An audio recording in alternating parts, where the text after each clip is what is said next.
Hello everyone, we meet again. I hope you guys are doing well. There you go. Uh, I hope everyone is okay. Let's just start this. Yeah. So Nas, hello. How are you? So before this happened, I don't know if you can hear me though. I don't know if my voice is clear. If you can see me properly as well. If I need to fix the webcam, need to fix the microphone, just let me know. Before this, though, I had a conversation with Nas, and she told me that most Algerians, most Muslims are fasting today, which was true because I think it's the 9th of Muharram, and I didn't fast. I'm just just to put this out there.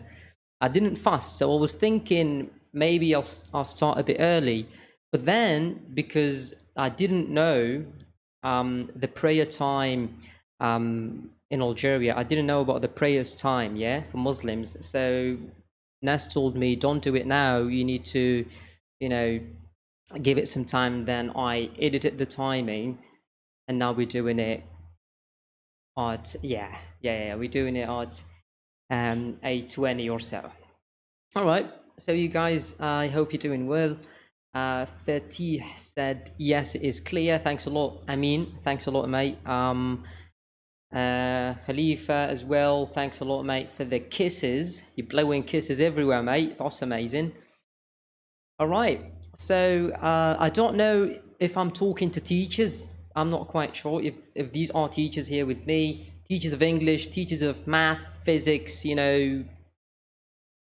all the teachers are welcome, do you understand, to watch this live video. All the teachers are welcome to watch this live video. And not only that, but this is dedicated for teachers of English. However, if you're not a teacher of English, you can still stay here so that you can learn. And if you're not a teacher at all, if you're just a learner of English, you want to improve your speaking, your listening, you can still stay here as well. You can ask questions and I'm here to answer you. I hope I made it clear for everyone on the post that I want to talk about ways of teaching, methods of teaching, and differentiation. So many people do not understand what differentiation is all about. Others might not have a lot of ways and methods when it comes to teaching their students. I'm not sure how many how many teachers we've got, but just let me know if you're a teacher. Just say I am a teacher, so that I know when I talk, I address you. Do you get what I mean? If I ask a question, I can say, oh, this and that. Do you get what I mean? We've got Ginger. She's a teacher, but I don't think she's here today. Ginger, she is a teacher, but she's not here today for some reason. But it's fine. Let's just shall we start? I don't know. You tell me, guys. If you're ready, we can start. This is going to be interesting, so you might want to grab a pen and a paper if you want to, maybe you want to take some notes. If you don't want to do that, maybe you can watch the video later on, right? So it's up to you. Just let me know if you're ready.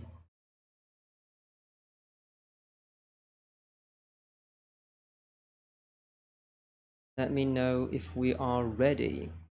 So ways of teaching and differentiation, to be able to use different methods of teaching and to be able to differentiate in your lessons. Focus on the title, focus on the lesson objectives.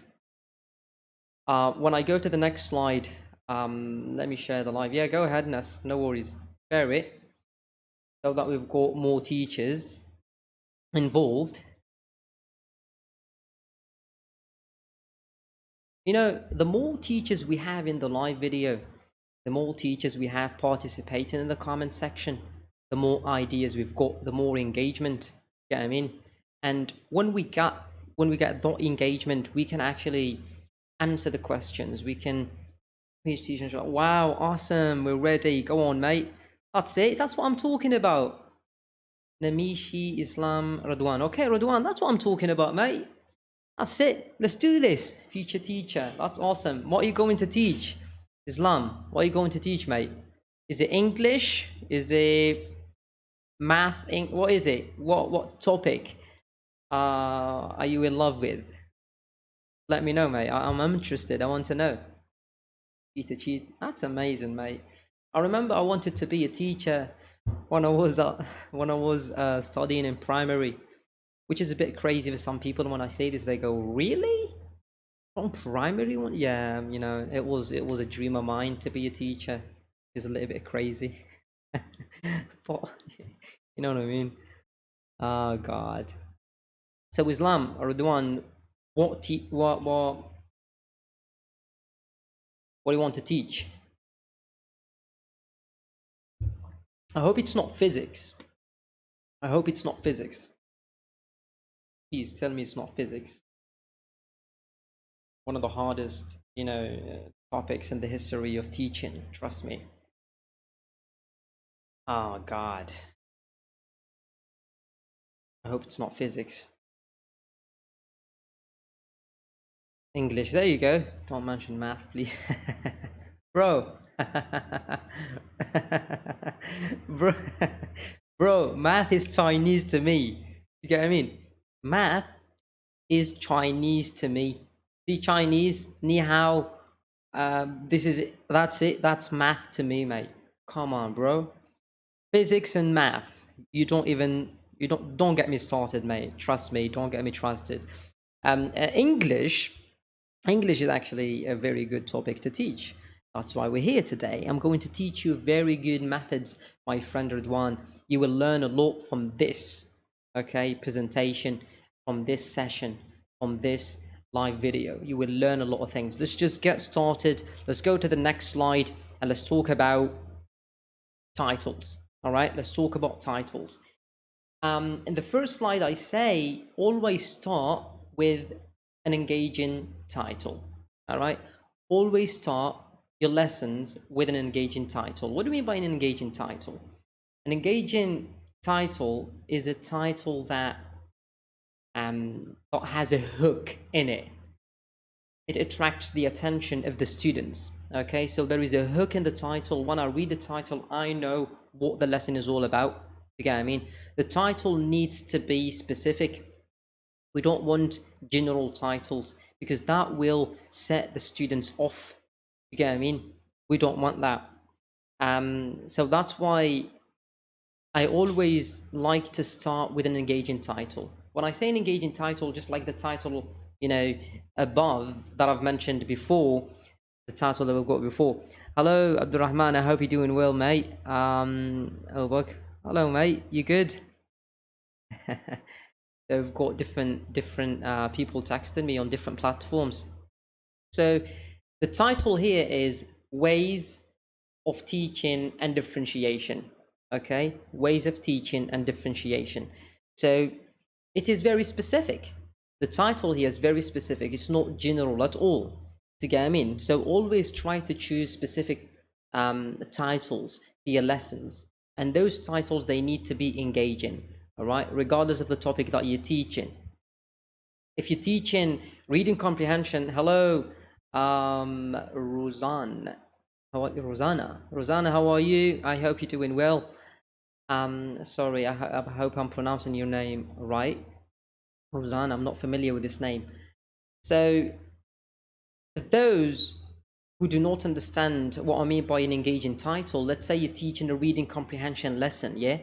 The title would be skimming and scanning. You get what I mean? You're trying to teach the students skim and scan through the lesson, right? So have an engaging title, very short title as well, not very long, and you don't want the title to be off and to be general, all right? So that's number one. Number two, always write your lesson objectives under the title of the lesson. This is something that I've noticed, and I've noticed that not so many people do this. All right, not so many people do this. Not so many teachers write lesson objectives. Okay, if you do not use lesson objectives and you're a teacher, let me know. Let me know in the comments below so that I tell you how important lesson objectives are. Those who do not know what lesson objectives are, check out my lesson objectives in the beginning of the video. All right, I've got 2 lesson objectives for you. The first lesson objective was to be able to use, let me read it, yeah, to be able to use different methods of teaching. The second lesson objective, to be able to differentiate in your lessons. So now you know you've got objectives under your title. Do you understand? Your students, they know they've got objectives. This is what I'm going to learn. Even when they go home, all right, if they miss the lesson, if they do not understand the lesson, they've got the objectives. They can write those objectives down on the internet. They can look, they understand, for them on books, whatever, and they can understand the lesson based on those objectives, regardless of the activities that you've done.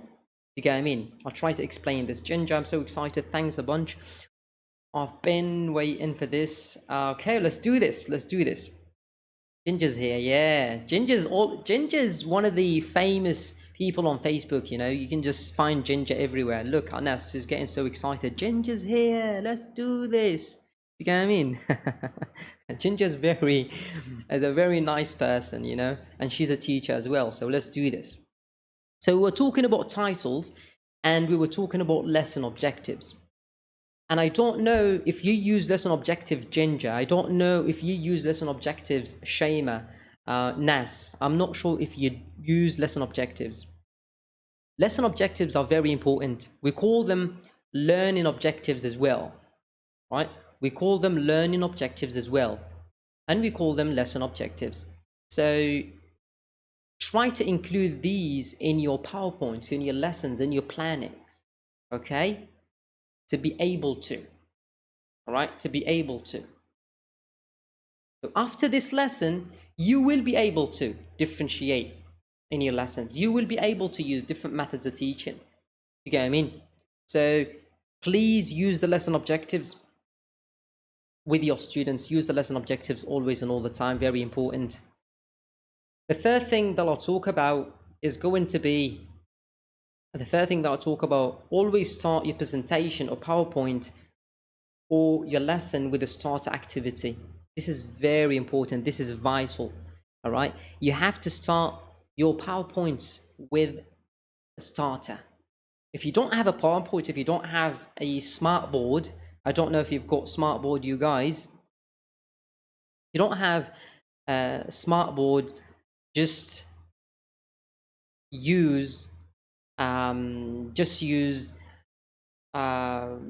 you don't have smartboard, just use you know, worksheet. If you have worksheet, okay. I got distracted because someone texted me, sorry.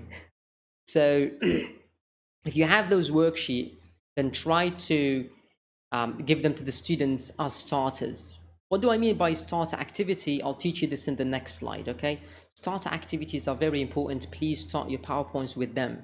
If you do not have a data show how to display these PowerPoints, if you cannot display these PowerPoints on the whiteboard for the students, you know, try to write something, write an activity for them. Write the title, write the lesson objectives, and write a starter, a small activity for the students to get them engaged before the lesson. This is very important. Okay, what I'm teaching you now are the most important lessons. What I'm trying to say is these are the most important aspects when it comes to teaching. Because if you do not know how to do these title, lesson objective, starter, then you are way behind. You get what I mean? You have to start like this. A warm-up activity, yes, Ginger, it is a warm-up activity. We call it a starter. And please use the word starter in front of the students, right? Starter. Write learning objectives or lesson objectives, and then write the lesson objectives. You want your students to get familiar with these terms, to understand.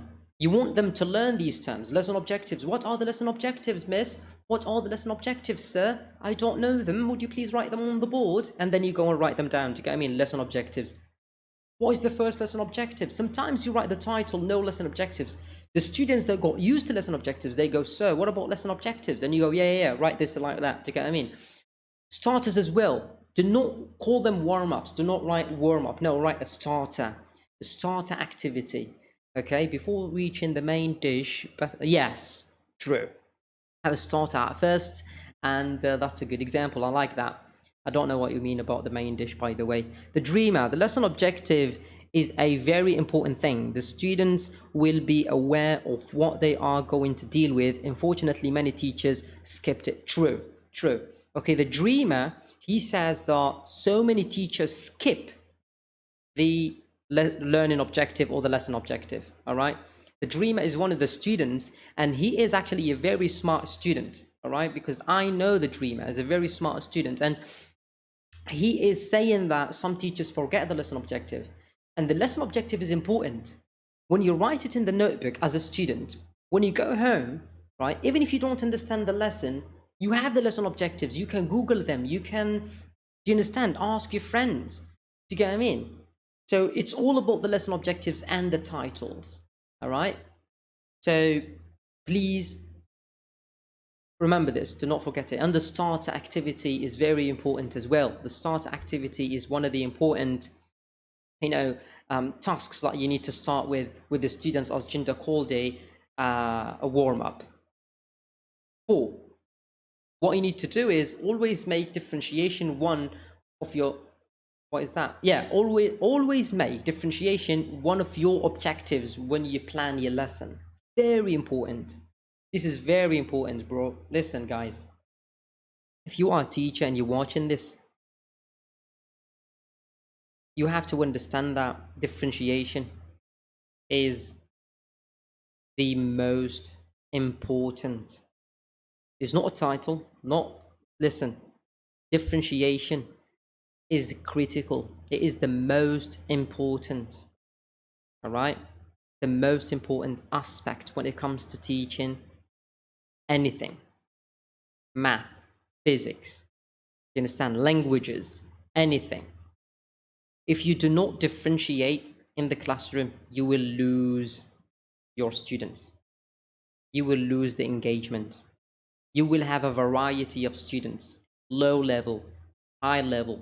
You get what I mean? Today, I'm going to teach you how to start using differentiation. And I've got a lot of differentiation activities and skills for you to use with your students. You understand? And the PowerPoint is extremely long, by the way, about 100 slides. So I'm not going to finish the 100 slides.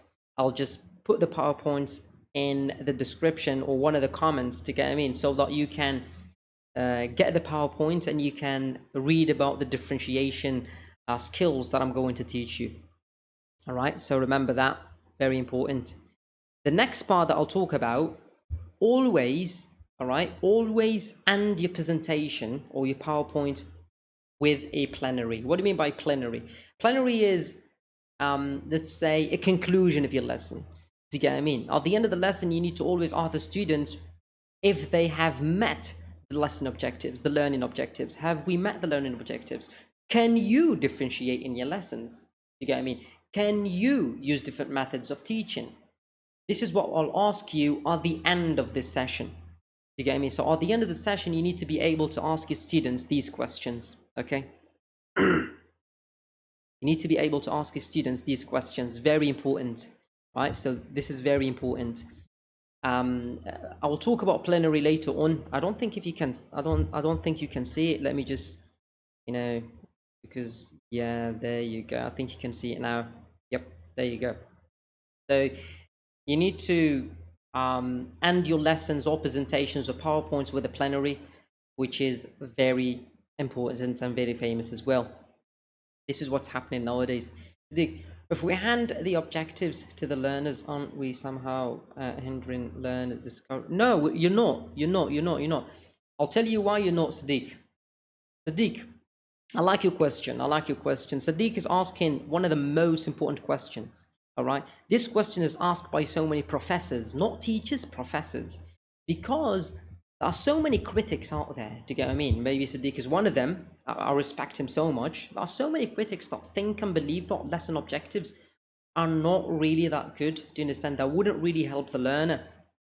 And this is a minority, by the way. The majority of the professors, of those who come up with these, methods and learning ways and everything, when it comes to learning and teaching and these overviews and plannings, most of these people, they have an understanding of what they talk about. And when we say you're not hindering the learner's discovery when you give lesson objectives, because the learner does not know what are the details of the lesson, what the lesson contains. When I gave you those two lesson objectives, when I said, all right, different ways of learning, different ways of teaching, and differentiation, I've already given you the main idea of the lesson. Then I've given you two lesson objectives or learning objectives. The first learning objective is to be able to. Look how it starts with. Look what it starts with. It starts with to be able to. Okay? To be able to use different methods of teaching. To be able to. At the end of the lesson, at the end of the session, you need to ask the students, are you able to? Do you understand? Let's say it's math. To be able to, I don't know, no, not math. Okay, sorry. let's say it's English, okay? So are you able to use skimming and scanning? All right, are you able to use skimming and scanning? Students go, yes, I'm able to use skimming and scanning, sir. Good, because that was the learning objective and you have met that objective. You get what I mean? Before the start of every lesson, you've got an objective. When you came here to this session, you've got an objective. You saw the title, you came. You get what I mean? You've got an objective, Sadiq, don't you? The objective for you is that you want to learn to understand different methods of learning, and you want to learn how to use differentiation. You get what I mean? That's the reason.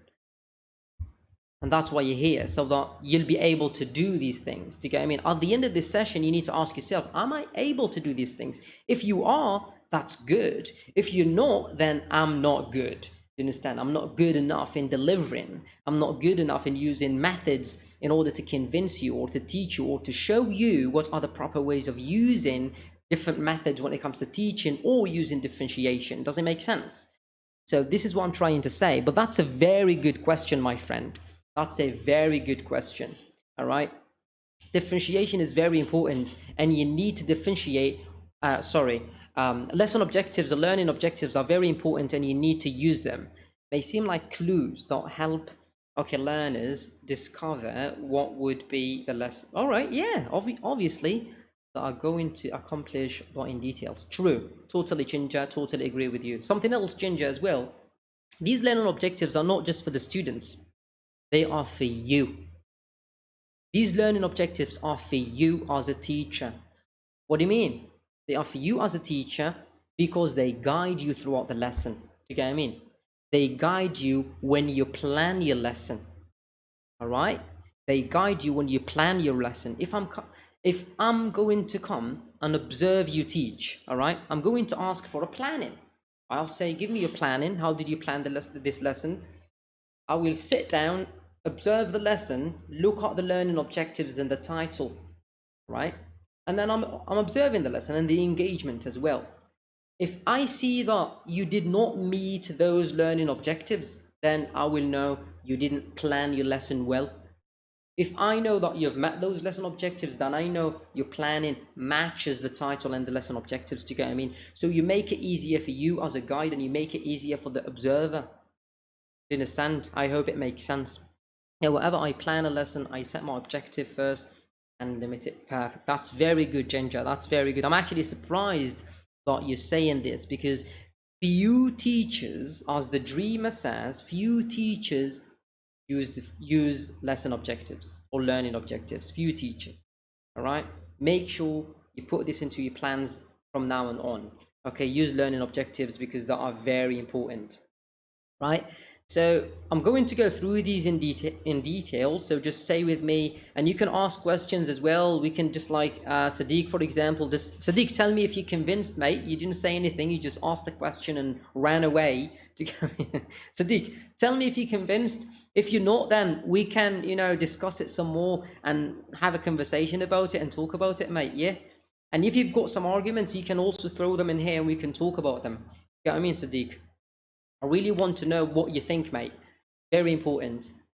Because that's how we help one another, to get what I mean? When you come up with these questions and we try to find answers to them, and then, we've got people like Ginger, like Nas, like Shema, do you get what I mean? Like yourself, yeah, Sadiq, and you try to help and you try to, tell us about your experiences, what you do and what not. This is going to help a lot, and a lot of teachers as well.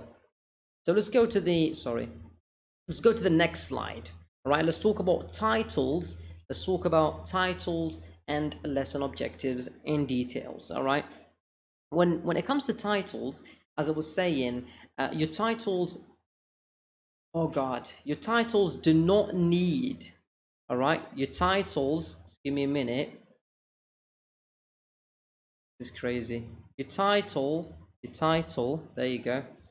Your title do not need, all right, summarizes the whole lesson. This is very important. Sadiq says, well, sorry, my friend, discussing such a question may move us a bit far from this live objectives. Yeah, totally. But again, the objectives of the live video, true, enjoying this live, sorry, mate. The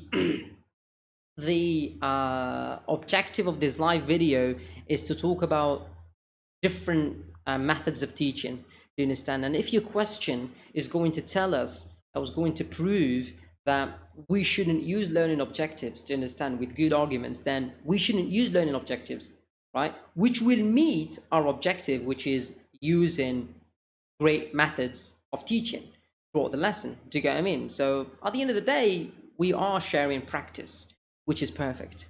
Do you understand? Which is perfect. So thanks a lot, Sadiq, for making that remark. So the title needs to summarize the whole lesson, right? Remember this. So the title needs to summarize the whole lesson. Do not, use general titles. It needs to be specific. All right. As a starter, for example, today I'm going to teach you how to use starters. I'm going to use a starter for my lesson. The starter is going to be, here we go. I'll look into the comments. Okay. I will look into the comments and choose the third.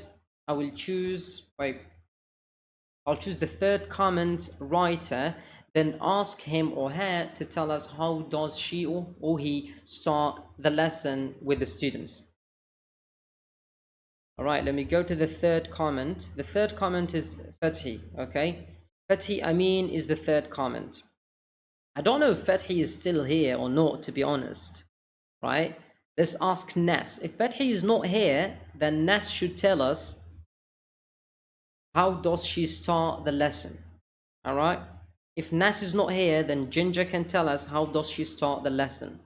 All right, with her students. She can give us an example of a starter. This is my starter, for example. It's a warm-up. Okay, it's a starter where you can just, ask students questions. You can play a game with the students to get them in.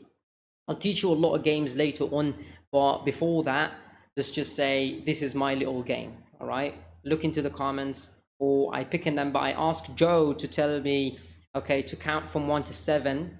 Joe says 5, and I go 5, 1, 2, 3, 4, 5, and I choose student number 5, and I ask him a question. Do you understand?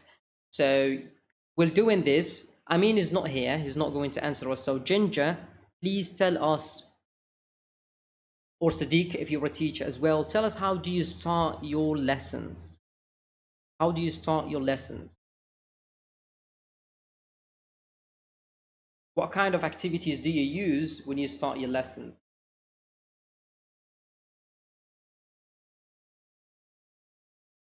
I don't know if you're going to use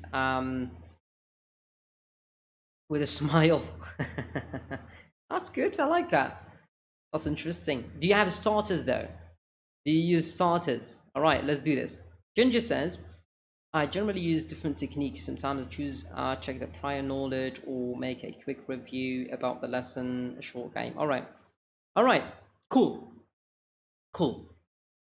Let's talk about this for a minute though. Ginger,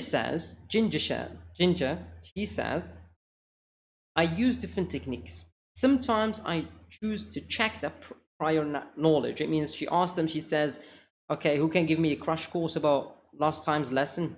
You get what I mean? She says, who can give me a crash course about last time's lessons? Brainstorming is very good, Amara. That's totally right. Brainstorming. But let's talk about what Ginger says. Ginger has made a mistake, all right? Ginger has made a mistake. When Ginger says that we need to ask our students, understand, when we write the title, the lesson objectives, and then we write the starter, we ask them in the starter what they've learned the lesson before, right? That is not correct. That is wrong. We shouldn't do that. Why? Because that will set them off. All right, that will set them off, Ginger, because you've already showed them the title and lesson objective. All right, so you cannot go back to the previous lesson because that will set them off. You don't want to do that. You get what I mean? You want to keep them engaged. So the starter needs to go with the lesson objectives and the title of the new lesson. Does that make sense? All right. If you want to ask for a crash course, please do that before the start of the lesson, before you write the title, before you write the lesson objective. You get what I mean? You go to the students. Hello guys, good morning, how are you? Sit down, Joe, sit down, James. All right, get your pen, do you understand? Get your notebooks. So let's do this, guys. Thanks a lot for being here early this morning. So remind me of what we did last time. Do you get what I mean? And you ask the students about what you've done last time. Who can give us a crash course about yesterday's lesson? This is what you do. And then you say, today, I'm going to start a new lesson. Today, we're going to start a new lesson. Today, we're going to talk about skimming and scanning. Write the title, or write the learning objectives. Do you get what I mean? This is it. Never ask the students about what they've learned from the previous lesson after you show them title and the lesson objectives of the new lesson, because it's wrong. It doesn't work. To get, I mean, you will set them off. Amara says brainstorming, which is good. Okay, typical structure: a warmer, a lead in. All right, mention whether a skill lesson or a function lesson, but mostly enjoy discovery learning. All right, cool. That's too general though, my friend Sadiq. That's too general, but it's okay. You know, if that works for you, then yes.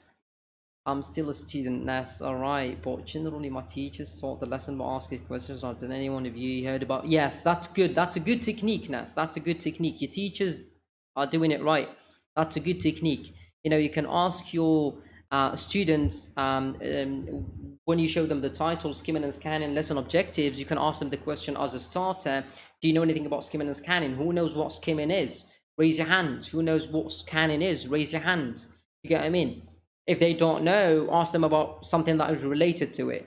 You get what I mean? Reading comprehension, for example. What do you mean about reading comprehension? How many texts have you read, Joe? Did you read a text yesterday? Do we call newspaper texts? What do we call them? Oh, articles. Thanks a lot, Maria. Do you get what I mean? So this is what you do, right? This is what you do, and that's correct, Nas. That's a very good technique. Shaima says, for example, once I was asked to present a lesson in an oral expression session, okay, for my classmate. And since I love phonetics, I chose it. All right, so we started with a quick info about what I'm going to present for them. And I've started, my classmates. So you know, she can confirm that. All right, perfect. That's great. That's great. The teacher can always ask students, to come and present something when it comes to the starter as well. It is something good. You can do that. That's totally good. Letters and she. Okay, which L. Okay, learners ask to guess what would the lesson. Good. I like that. That's a very good starter. That's a very good starter. Why not, instead of asking about the previous lesson, you use a short, fun, and engaging activity that includes the previous lesson? Totally, Sadiq. Thanks a lot. Sadiq is coming up with all of these, amazing ideas. All right. Sadiq is coming with all of these amazing ideas. He said, why not, instead of asking, all right, questions about the previous lesson, about asking, who can tell us what we did last time? Who can remind us about what we've done last time? Every single time I ask these questions can get a bit boring, yeah? So what did Sadiq say? Sadiq says, use a short, fun, and engaging activity that includes and involves what they've studied in the previous lesson. Sadiq is right. You can do that. You get what I mean? And you can do this in a fun way, right? You can do this in a fun way. And Saf says, We generally start a lesson by introducing the lesson and starting the skills to be acquired at the end of the session, all right? Then we try to engage students by asking, probably, that's very good. That's a very good way, Insaf. That's a very good way to do this as well. That's amazing. That's a very good way to do it. Apart from this, though, I can see that we've got a lot of teachers, right, that are starting their lessons perfectly, all right, which is something that I like and I admire. And I totally agree with Sadiq when he says try to do it in a fun way, in a short way as well. It shouldn't be long. General discussion. All right, Ness says, or something like, do you have an idea about? That's good. Amara says, I'm a French teacher. Okay, merci beaucoup. All right, but as a teacher, I start my lesson by a warm up by doing a short game. Oh, that's good. That's very good, you know. Starting games, that's what Sadiq has said before as well. That's what Sadiq has said. You start with a little game as a starter. I used to have a teacher who used this method with us at primary school. All right. Ginger says, what I mean by reviewing the lesson is that I am making a follow-up sometimes due to the lack of time. Okay, I get that. I can't really reach the last activity, so the next hour will be a follow-up. The previous one, of course, you make a review about a given lesson, whereas the objective is different. All right, totally agree with you. But Ginger, there's something that you mentioned there that is very important. All right, something that you mentioned is very important. Ginger mentioned the fact that sometimes she does not finish the lesson. All right, let's say the time is 1 hour. She does not finish the lesson in 1 hour. The time is 50 minutes. She doesn't finish the lesson in 50 minutes. And I think the problem here, Ginger, is in your planning. Okay, when you're planning the lesson, Ginger, you're not planning a 50 minutes lesson. You're not planning a 1 hour lesson. You get what I mean? You are planning for, you're just planning a lesson. You get what I mean? You don't put a timer there. And timers are very important. I will talk to you about timers in a minute. All right? I've spoken about timers, but I will mention them again later on in the next slides. All right? But Ginger, please try not to plan your lessons without using a timer. Right? This is very important. Iman says, I've just joined, sir. I see that I missed a lot. Sorry. I myself use games because it makes learners more engaged. Rather than, yeah, true. I totally agree with you. Games are amazing. I've got different games, by the way, plenty of games, hundreds of games that I'm going to teach you. When I say hundreds, I mean hundreds, all right, that I'm going to teach you. And it's very easy. You click on the game, you click on it on the differentiation skill, and it takes you to a different slide and it shows you the game and what you can do. To get, I mean, it's amazing. And I've stored it here for you, and I've got it here for you, so you can use that as well. And I'll show you how to use it. But Ginger, do you understand me when I say, please? I've done a lot of learning and teaching, okay, Ginger, and because of what you said, I want you to know that you are not planning your lessons right, okay? Because I can see that you spend a lot of time planning the lesson. All right, okay, Ginger says, I agree. Now I'm planning my lesson with a timer given every part of the lesson a given time. So see, I can really manage time. Yes, you have to manage the time. It's very important. Time management is so important in SAF says. In SAF says, time management is so important as a teacher. Okay? In SAF says, time management is so important as a teacher, and I totally agree with her. And I totally agree with Ginger as well. You have to manage your time. If you cannot manage your time, you will not, all right, get the engagement that you want from the student. Be careful, all right? Always put timers in your slides. Always put timers. Do you get what I mean? Time your students. You've got 10 minutes for this activity, 2 minutes for this question. Do you get what I mean? Do not give them more than that, right? Be careful. That's very important, right? Because you don't want to find yourself in an awkward situation where you cannot explain certain things, all right? Now let's talk about the most important thing in the classroom, the students. Let's talk a little bit about the students. What I mean about let's talk about the students, I mean the learners. You need to know that you have different types of learners in your classroom. So as a teacher, you need to be able to know what types of learners do you have, okay? And we've got all of those types of learners, all right? Because there are different styles of learning and different types of learners, okay? Remember this. I'll get back to this in a minute. Let me read what Ginger has said. Ginger has said, yep, at the beginning, I used to give warm-up activities more time than it deserves. That's why I urge teachers to manage every single minute in their lessons. Totally agree with you, Ginger. Thank you so much. That's the best advice,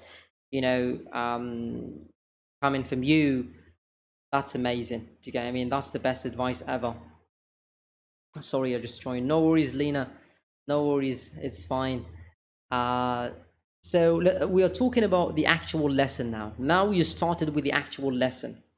The actual lesson is built based on the learners. All right. We spoke about the title, learning objectives. We spoke about the start activity. Let's talk about the actual lesson. The actual lesson is based on the learners. All right. Who are the learners? We've got visual learners. All right. As it is mentioned here. And I'm going to explain every part, and this is very important.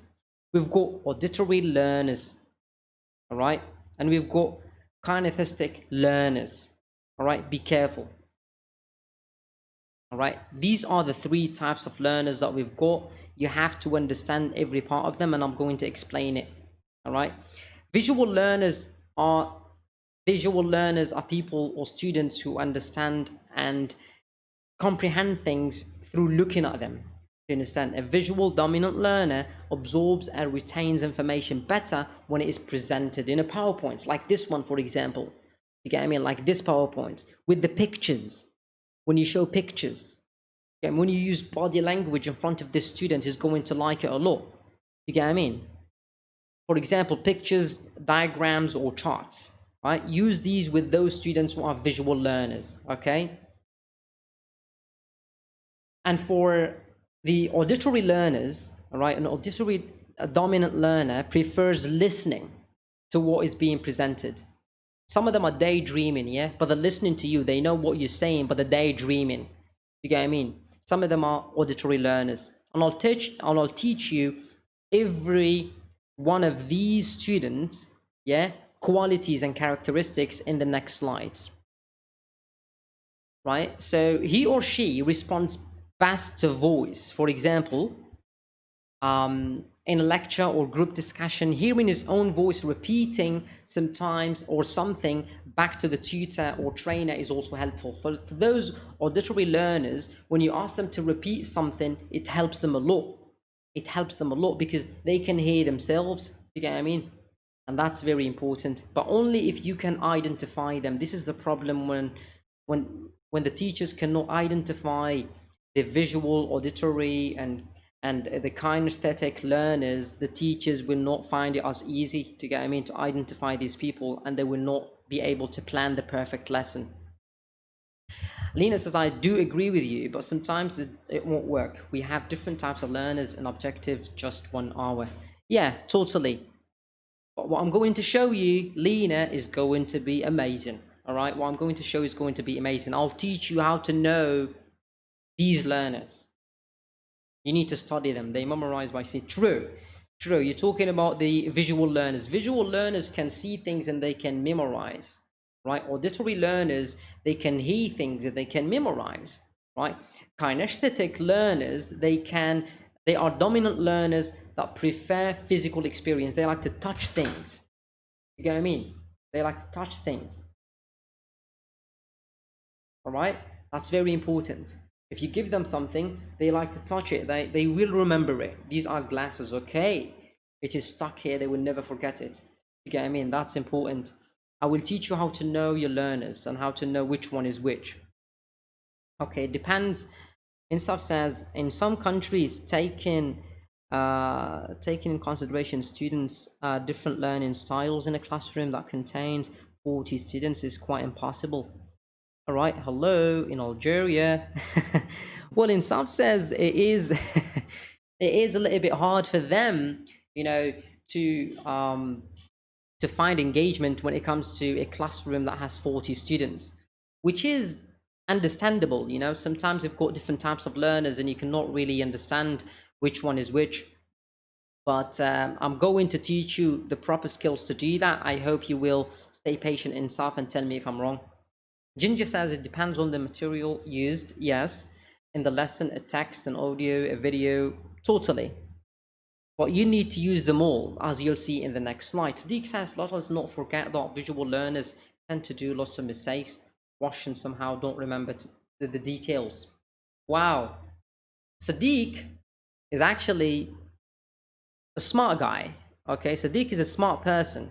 I think Sadiq is a visual learner. Okay, Sadiq is a smart person because he has given us some characteristics of visual learners. All right, some characteristics of visual learners, and it's right. And I'm going to teach you every learner's characteristic. Okay, you will learn about them today.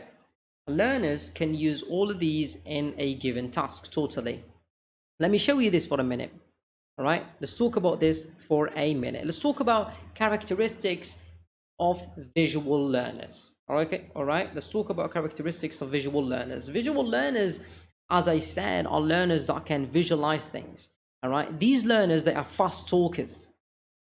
Remember this. All right, take notes if you have to. Fast talkers, they talk very fast. They are impatient. They are impatient. They cannot wait. All right? They cannot wait. Use words and phrases that evoke visual images. All right? They use words and phrases that create an acoustic image in the mind. All right? They wouldn't say death. They would say killing. All right? They would say blood. They would use words that evoke a visual, you understand, mindset, a visual, you understand, image. All right. Iman says, what I noticed in my classes, the majority of my learners are visual. They are more engaged and interested only when it comes to pictures and videos. With large classes, it is really hard. It is really hard, Lena. Totally understand. But with practice, it would work. Totally understand that. Lena is talking about how those large classes can create a challenge for the teachers. Insaf mentioned the same thing. And I totally agree with you. I totally agree with you. When you have a 40 students, 45 students in a classroom, it can be challenging for you as a teacher to understand and learn every student's level, right? Rather than knowing if he's a visual learner or not, or an auditory learner or not. It's very, very important to understand, to familiarize yourself with his style of learning so that you can involve him in your lesson plan. That's very hard. It's not as easy as it seems to some teachers. They think teachers are magicians. Some people think teachers are magicians. Do you get what I mean? It's like, you get what I mean? He just looks at you and that's it. You got the knowledge. That's not it, mate. It's very hard, as Lena says. If you've got 40 students, you are not going to be able to familiarize yourself with every single learner. So I totally agree with you. Sadiq says, PS, they breathe from upper side of the chest to keep the fast pace of speech. Poor us. You see, Sadiq is a visual learner. I knew it. They are annoying visual learners. All right. Islam. Indeed. Well, pictures and videos tend to be rare in our schools. So any picture would attract attention and may mislead you as visual learners, when in fact they are just true, totally agree with you, Sadiq. Sadiq is talking about how visual learners might look at a picture, you get what I mean, and might understand every detail about that picture, might also be confused as well sometimes, you understand, and they are just curious to know what's going on with the video, right? So it is quite interesting. It is quite interesting. But these are the characteristics when it comes to visual learners. They see and visualize. they are fast talkers, they are impatient as well, right? You've got these students in the classroom. You understand what I mean? You will have these students in the classroom. Remember, it's very important to know and to familiarize yourself with these. And by the way, Ginger says, or Iman says, I have a lot of visual learners. Most of my learners are visual. No, I don't agree with you. I will tell you why.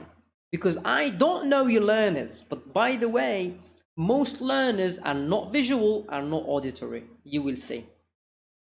Speaking about the number of students, the choice of the material example pictures would be hard. You can have a small size picture for such a number, and don't forget that there are learners who have problems in vision.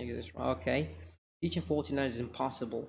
What is possible is teaching learners to teach themselves. Totally, Sadiq is right, because we are facilitators at the end of the day, right? We are not teachers. You understand? And Sadiq is right. You know, you need to teach them to teach themselves at the end of the day. You know, teaching has changed now. It's not the same as it used to be, right? You cannot teach 40 learners, but you can at least facilitate the learning for them. Even 10 learners, you need to facilitate the learning for them. You get, I mean, the process. To facilitate it, you need to understand them. To understand them, you need to know how they think, what they do and what not in the classroom. So we need to observe them as well. And here we talk about auditory learners and their characteristics. All right, they are excellent listeners. They listen very well. Difficulty in reading body language and facial expressions. Auditory learners wouldn't understand you if you try and do this or that, or feel shocked, or use body language. They will not follow you if you use body language. You understand? Or facial expressions. All right, they can reproduce letters, symbols, or words by hearing them. So if they say something, they can repeat it easily. You understand? They can repeat it easily. These are the auditory learners.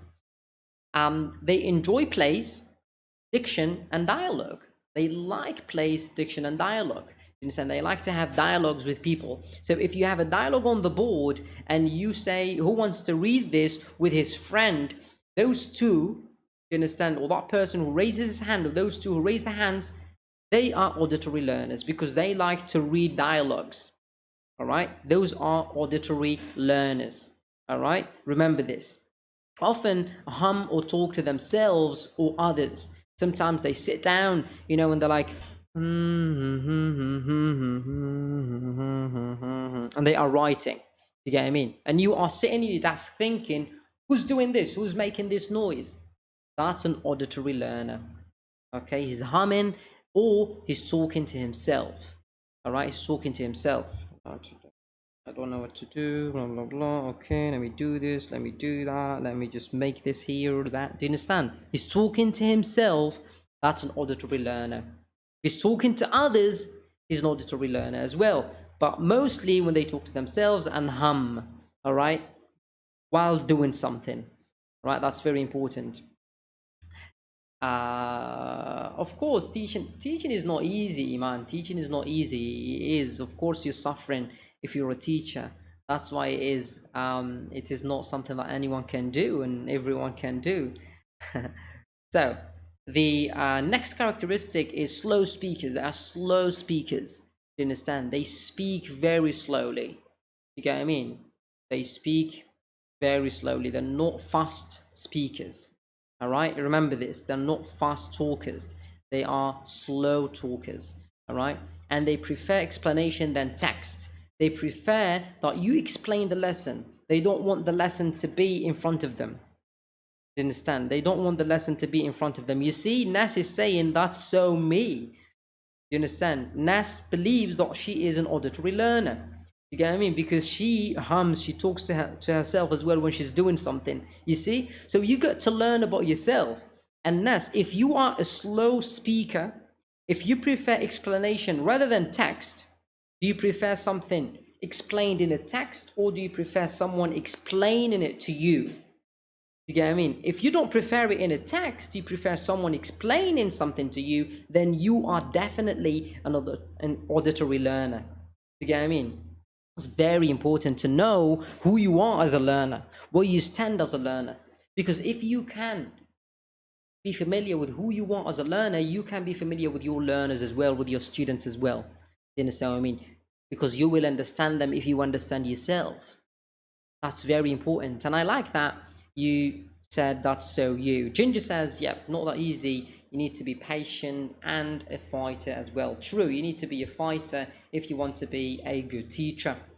Now, this is what it means to be an auditory learner, all right? Someone who hears things and understands and learns from them, all right? Let me go to the kinesthetic learner. The kinesthetic learner is a different type of learner, okay? Is a different type of learner. This one has different characteristics as well. First, slowest talkers. Very loud. Listen carefully. I know most of you will say, oh my God, I've got plenty of students like these. All right? They are the slowest talkers ever. But they are very loud. When they talk, they're very loud. His friend is next to him. He's talking to him, but it's very loud. You can hear him. You get what I mean? He doesn't speak like this. Hey, watch yesterday's game. No, he says, did you watch yesterday's game? And he's next to him. You get what I mean? Very loud. They are slow to decide. They cannot make decisions. They are slow to decide, okay? When you say, choose a partner, and he cannot decide. He's thinking, that's the one. All right? That's the one. Because they cannot decide. They find it hard to make that decision or any other decisions. All right? Listen, this is very important because most learners are like this. Most learners are like this. Most learners fall into this cycle. All right? Most learners are like this. 3. They use all senses to engage in learning. They use all senses. They have to listen. They have to visualize. They have to touch. They have to, they need to use everything. They cannot use one thing. They have to use every single thing in order to learn. All right? They do and solve. They do not read and solve or listen and solve. They do and solve. They are good with physical activities. All right? They do and solve, not hear and solve or read and solve. All right? They are very handy. Okay? You can ask them to build something, they can. They can build it. You can ask them to build something, to fix something, they can. All right? But they cannot solve something based on hearing or based on reading. They can solve it based on doing. Okay? Very important. And they are mostly those students who are always looking around when you give a reading task or a listening task. They are always looking around. That's the student. That's his type of learning. You get what I mean? Because he wants to do rather than hear or read. All right? Very important. If you learn your learners, you will know how to teach them. All right? The next characteristic, they prefer hands-on approaches. What do you mean by hands-on approaches? They prefer it when you bring objects to the school as a teacher. They prefer when you bring objects to the school, yes, based on touching, Ginger says. When you bring objects to the school, when you bring, a cat, animals, when you bring these handy things, they can touch them, they can, do you understand, work on them. They like that. Do you understand? They like that. They learn through trial and error. These students, they make a lot of mistakes. They make a lot of mistakes, but they learn from them. And they have to make a mistake to learn from it. You understand? They have to make a mistake to learn from it. They have to make a mistake to learn from it. All right? These students cannot sit still. They are always up on their feet. Every time. Either they're not on their chair, they're up like this are writing. Do you get what I mean? They cannot write while they're sitting down. They need to be up. You understand? They need to be walking about. They need They cannot sit still, never ever, right? You need to remind them every time, sit down, James, sit down. What is wrong with you, mate? Sit down. And then he sits down. 2 minutes later, he's up on his feet. I mean, what did I say? I said sit down. He has to sit down. 2 minutes later, up on his feet. Respond to physical rewards. These students, do not pay them compliments verbally. Do not say, very good, that's amazing. Say it, but give them something. Give them something physical. You understand? Shake his hand. Fist pump. Touch his shoulder. Pet them. Give them something as a reward. You get what I mean? That's how they accept reward, these learners. They like it. You can't just say, very good, that's amazing. A visual learner, if you want to pay a compliment for a visual learner, do this. That's great. That's amazing. Oh my God, that's great. That's amazing. If you want to pay a compliment for an auditory learner, you need to say it without facial expressions, because he will not understand the facial expressions anyway. He will not pay attention to the facial expressions. He will pay attention to your words. That's a great job, mate. That's amazing, John. Keep up the good work. Do you get what I mean? They accept cash. Islam says, do they accept cash? They do, mate. They do. Ginger says, really, for X teaching thing, they can easily touch and identify the objects. Yes, they can. Iman says, you reminded me of one of my students, Sami. Well, there you go. There you go. There are some students that are like this, right? That are like this. But for these kinesthetic learners, you need to pay them compliments by, physical rewards. They memorize by walking or seeing. If you are watching me right now, and you used back in the day to memorize things by walking, you open the book and you walk around to memorize. All right, you walk around to memorize, then you are one of these learners. All right, you are, or you were one of these learners. All right, so they walk and they read in order to memorize, because they have to be doing something to memorize. You understand what I mean? Some of them, they memorize like this. They do this and they memorize. They are reading from the book. Do you get what I mean? Some of them, they hold the book like this. They beat the book and they're memorizing, or they do this, or they do this to the book. Do you get what I mean? They keep doing this. I'll show you. Come on. Here we go. Oh. This, for example. Yeah, I mean, they do this.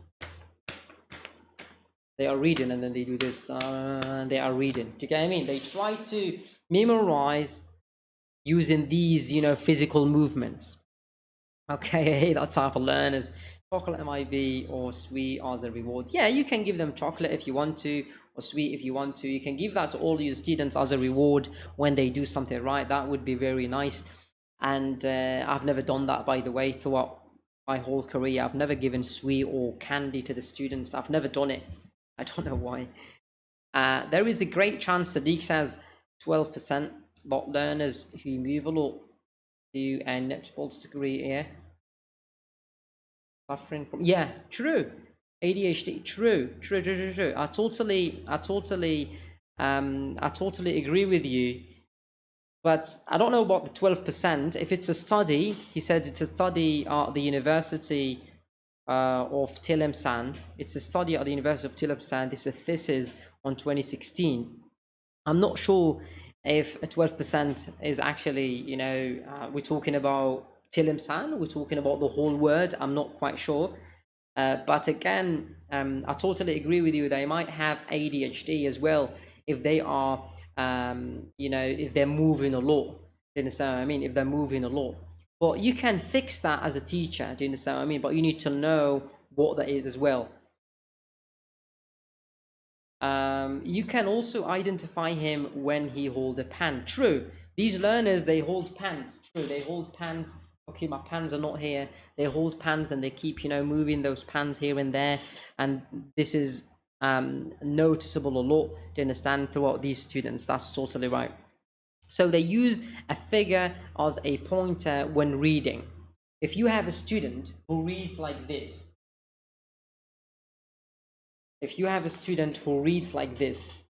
say which shops, and who uses his finger, you get what I mean? If you have a student who uses his finger when he reads, he needs to use his finger or something when he's reading, do you get what I mean? This is one of those students. All right? This is one of these students. Okay? Yes, they are basically drug addicts without the drugs. Islam is something else, mate. Islam is going to be one of the funniest teachers out there. Do you get what I mean? He goes, they are drug addicts. Do you get what I mean? Without the drugs, you need to give them the drugs, right? Sweets or this guy is something else. So they may have messy handwriting. Do you understand? Handwriting, it might not be the best, right? They may, though. It's not 100% positive. Well, with Arabs, there aren't much studies in Algeria except this one, okay? I can't find the exact reference at the moment, all right? I hope you can, so that we can share it with everyone, because this is very important study, and I would like to read it as well, by the way. But I think it's only, yes, maybe it's just Tlemcen, this place, or in this University of Tlemcen, or in Algeria, you get what I mean, or in the whatever Arab country you're talking about.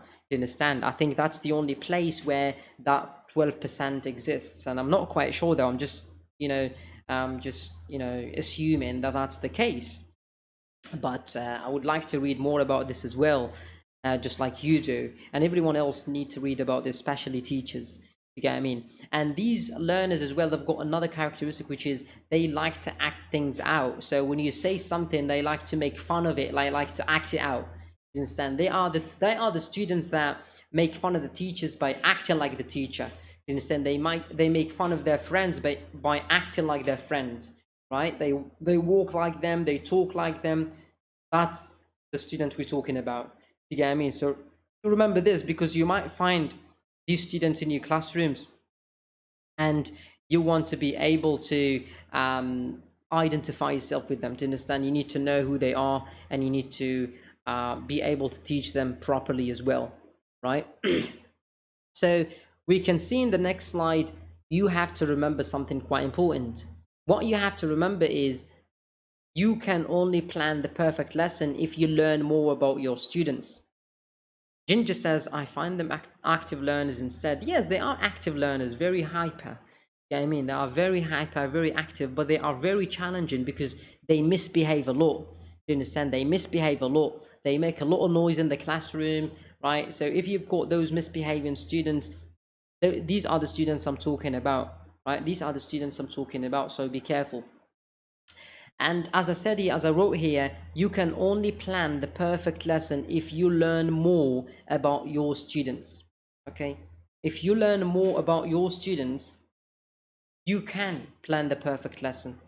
So start learning more about your students. Start looking at your students. Start learning and studying your students as a teacher.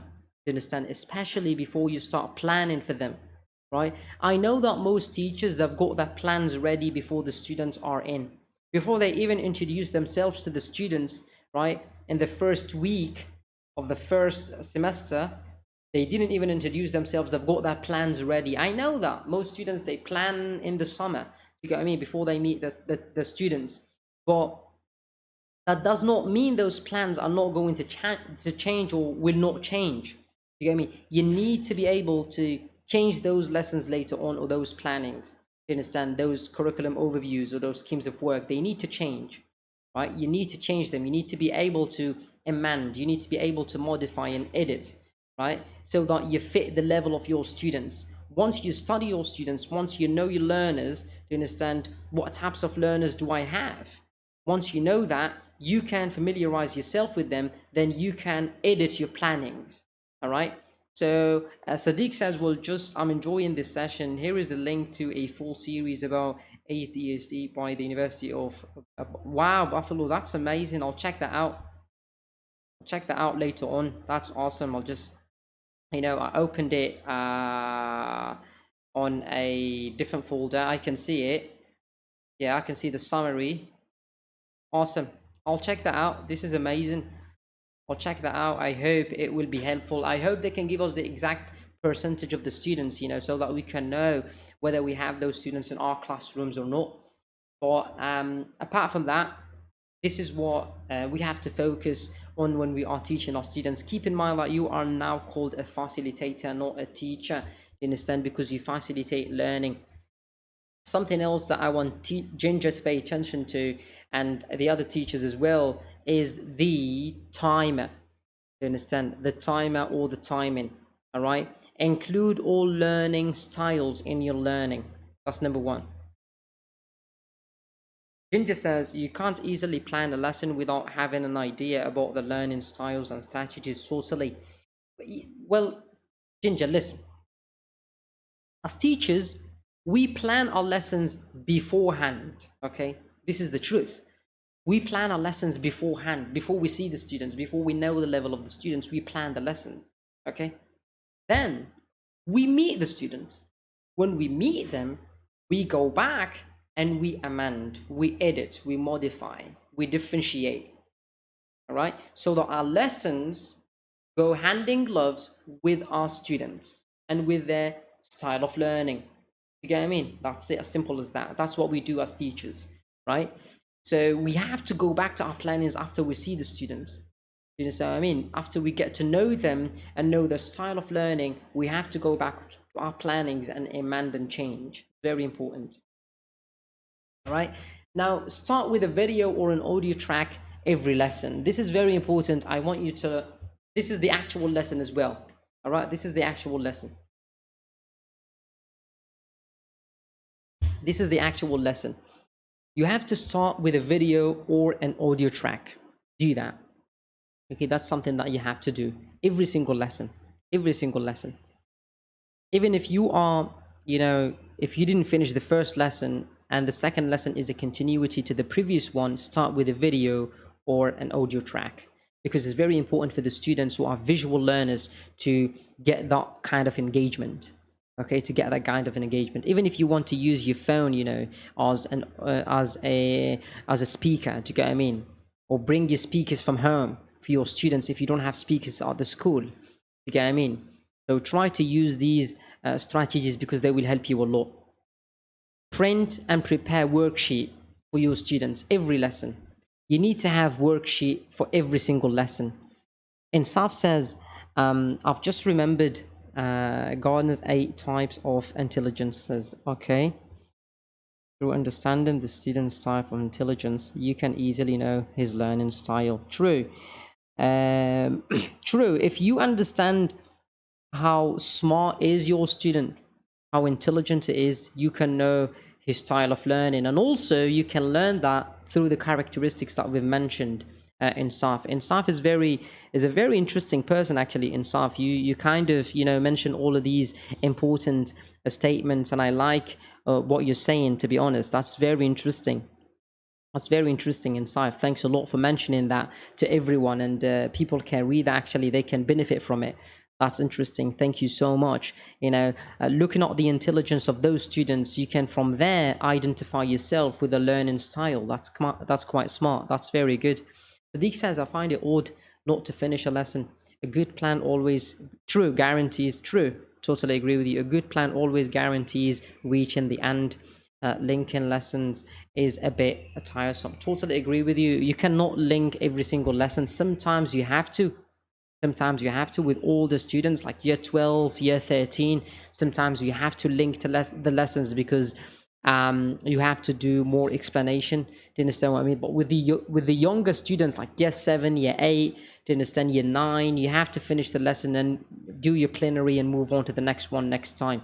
You get what I mean? Can be quite challenging teaching online, by the way. You cannot really explain a lesson online as when you're explaining it face to face, can be a little bit challenging as well. But I totally agree with you, Sadiq. Totally agree with you. Try to prepare worksheet for your students every lesson. Every lesson, prepare worksheet for your students, because that will help them a lot.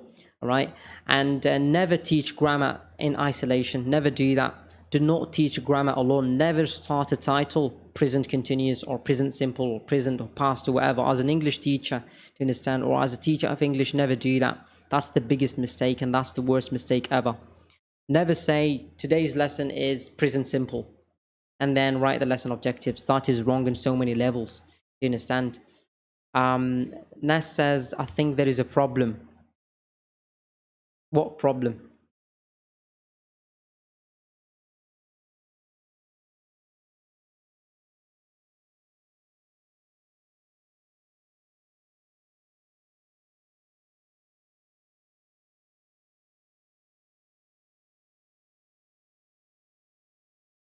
Nas, I don't know. Can you hear me, or what is the issue exactly? I don't know.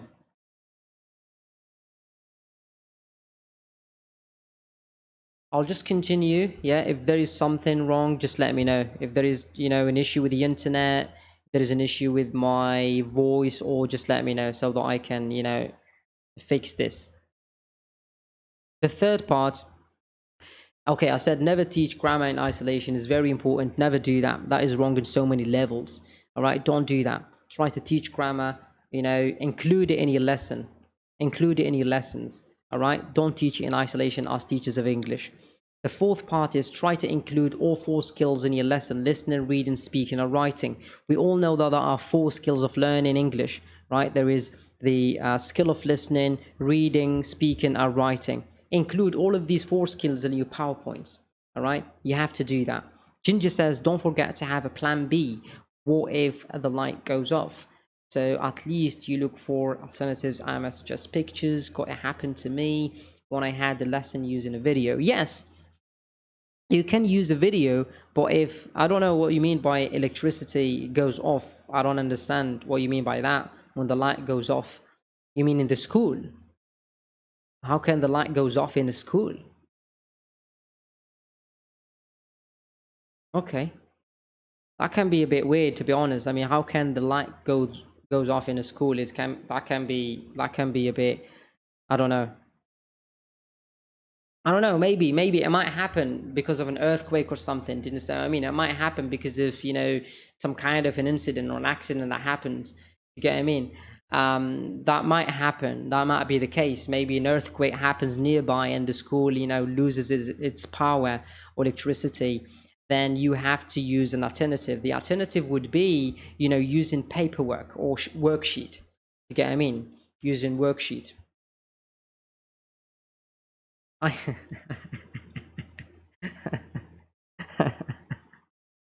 Sadiq goes, I had windows disappear in schools, not just power. You get what I mean? This guy is something else, mate. This guy is something else. I feel like Sadiq and I can be best friends, This guy is something else. He says, I lost windows in the school, not just power, It's like he's teaching, Sadiq is teaching, he leaves for a break to the staff room, comes back, 2 windows are missing. What is going on here, mate? Next time, his desk is missing. Do you get what I mean? That's crazy, bro. That's crazy. It happens a lot. We live in Algeria, mate. You won't understand. Well, it is Islam. It is.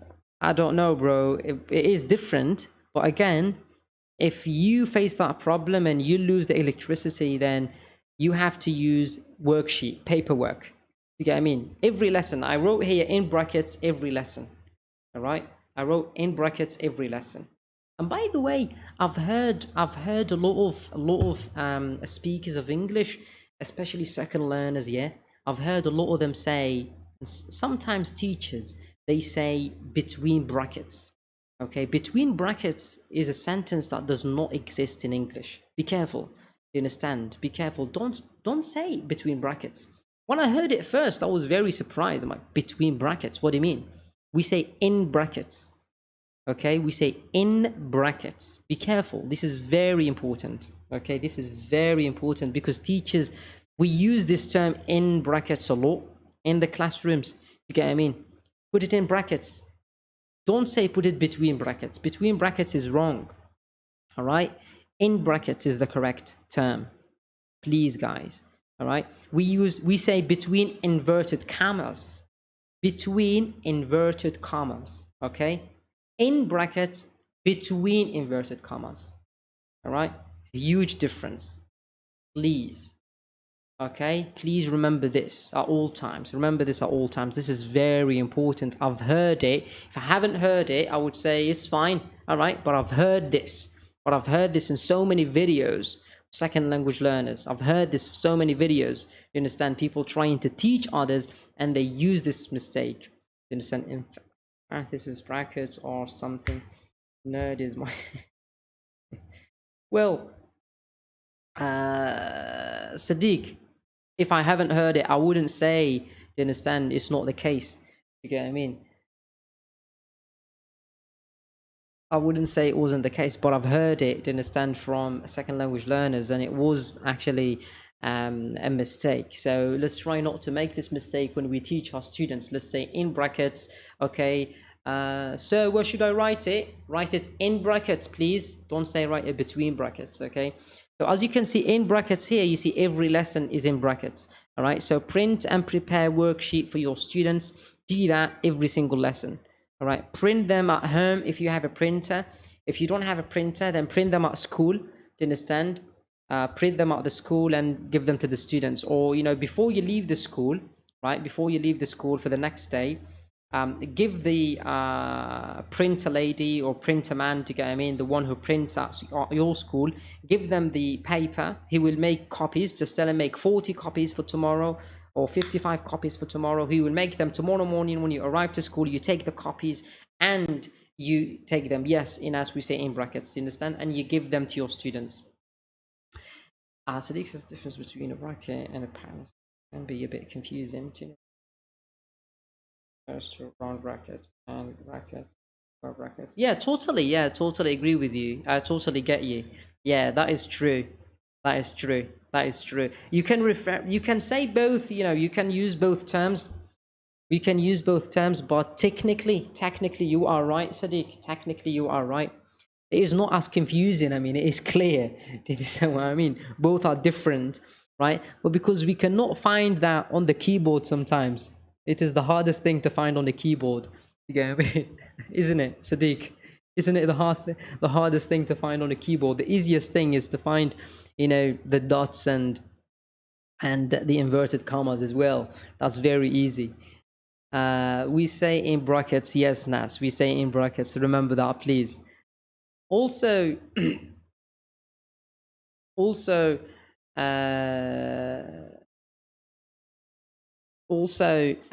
okay, use worksheet every single time, you know, every single lesson. Try to include all 4 skills, as I said. Put a timer in your PowerPoint for activities and tasks for your students. Always put a timer.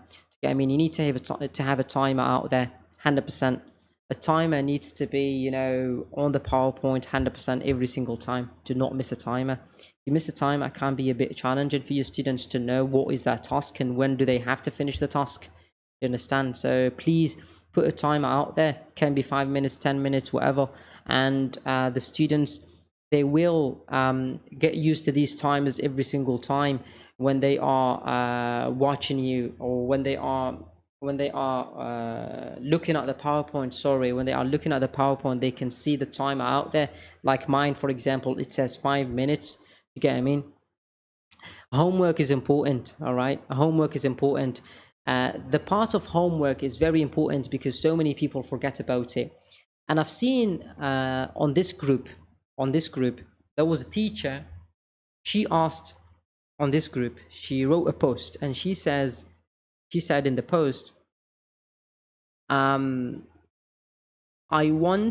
she said, I'm a new teacher. I want to learn different ways of teaching. Do you get what I mean? And what should I do with my students? One of the comments said, never give your students homework because they will hate you. Do you understand? This is actually very wrong. You can never give that advice if you have nothing to do with teaching and learning. You have to give homework to your students. because without homework, you will never know that you met your objectives. You understand? To meet those objectives, you need to have homework, right? And homework needs to be planned with a lesson. All right, homework needs to be planned with a lesson. When you plan the lesson, you plan the homework. Do you get what I mean? And you put it on the last slide of the PowerPoint as well, so that the students can see the homework. All right. For me, I write the first thing I write is the homework, so that I wouldn't forget. Do you get what I mean? And I send it to the students through different platforms, through the internet, to their emails, do you understand, to their phones. I send it to them electronically as well, so that they wouldn't forget. I send it to their parents as well, so that they would remind their kids. Do you get what I mean? I don't know if you do that or not, but that's what I do. Apart from that, homework is very important. Please make sure you give homework to your students, and also understand that every single teacher in the school is giving homework. So take it easy on the kids. Not every day a homework, not every single lesson a homework. Do you get what I mean? It depends on how many times you meet them a week, right? If you meet them 4 times a week, then give them 2 homework. If you meet them 6 times a week, then give them 3 homework. You get what I mean? Depends on how many times you meet them. If you meet them once a week, then give them 1 homework, obviously. You get me? Understand that they have other homework from other classes as well. Give feedback to your students every time, and every time pay your students compliments, give them feedback, tell them they're doing good, tell them this was great. Again, write things on their notebook. It's Corona now, you cannot write things on their notebook. You cannot touch the notebook, touch the pens, because you need to keep a distance. But after this Corona outbreak, you can actually write things on their notebook. You can correct them. You can tell them what you think about the activities and that exercise. You understand? It is very important to give feedback to the students, because they need to know where they're at when it comes to the learning objectives. Did they meet them or did they not? You understand? Very important as a teacher to be able to give feedback to your students and correct the homework as well. Saeed Deep says, hello sir, like grammar, what more aspects of English language can be added while learning with grammar for an intermediate learner, or we should focus on just learning plain grammar? Okay, Saeed Deep is asking a question. He's saying, what more aspects of English language can be added while learning with grammar? It means, how can I learn grammar if it's not with isolation? Do you get what I mean? Or in isolation? I don't agree with learning grammar alone. Do you understand? You cannot learn grammar alone. You cannot just, learn the present perfect on its own without an actual lesson. You need to have an actual lesson. You can read, for example, a text. Within that text, you can have the present perfect used in every single phrase or every single sentence or every single paragraph. Then when you have that, do you understand, in your text, you have the activities that are based on the text that has these, do you understand, rules when it comes to present perfect. Do you understand what I mean? So that's what I would do, say, deep, when it comes to that. I would also use, let's say I'm teaching a lesson that is related to preferences and suggestions. Okay, let's say the title is preferences and suggestions, and I have a text and I have a video and an audio track. And the video that I'm going to choose and the audio track that I'm going to choose, these are going to be based on present perfect perspective. So I'm going to use learners or speakers that are going to use present perfect when they talk. You get what I mean? So that I can help my student familiarize himself with the present perfect through the video, through the lesson. This is it. This is what I will do, Saeed Deep. Sadiq has said, most of the times learners don't really do the homework. Either they copy the answers or ask someone else to do it. Okay. Many areas, parents don't understand English. Okay. And learners don't have access to English, internet, etc. So I'd rather avoid difficult type of homework, give dialogue to be acted or anything about the work. Yeah. Well, I totally see. I see what's going on here, mate. I see what's going on here. Sadiq says, due to the fact that second language learners, parents or family members do not really know what's going on, they understand, so he might not really give them homework because he knows they don't have enough resources to go and find out more about the homework and do what they need to do. So most of them, they wouldn't deliver the homework.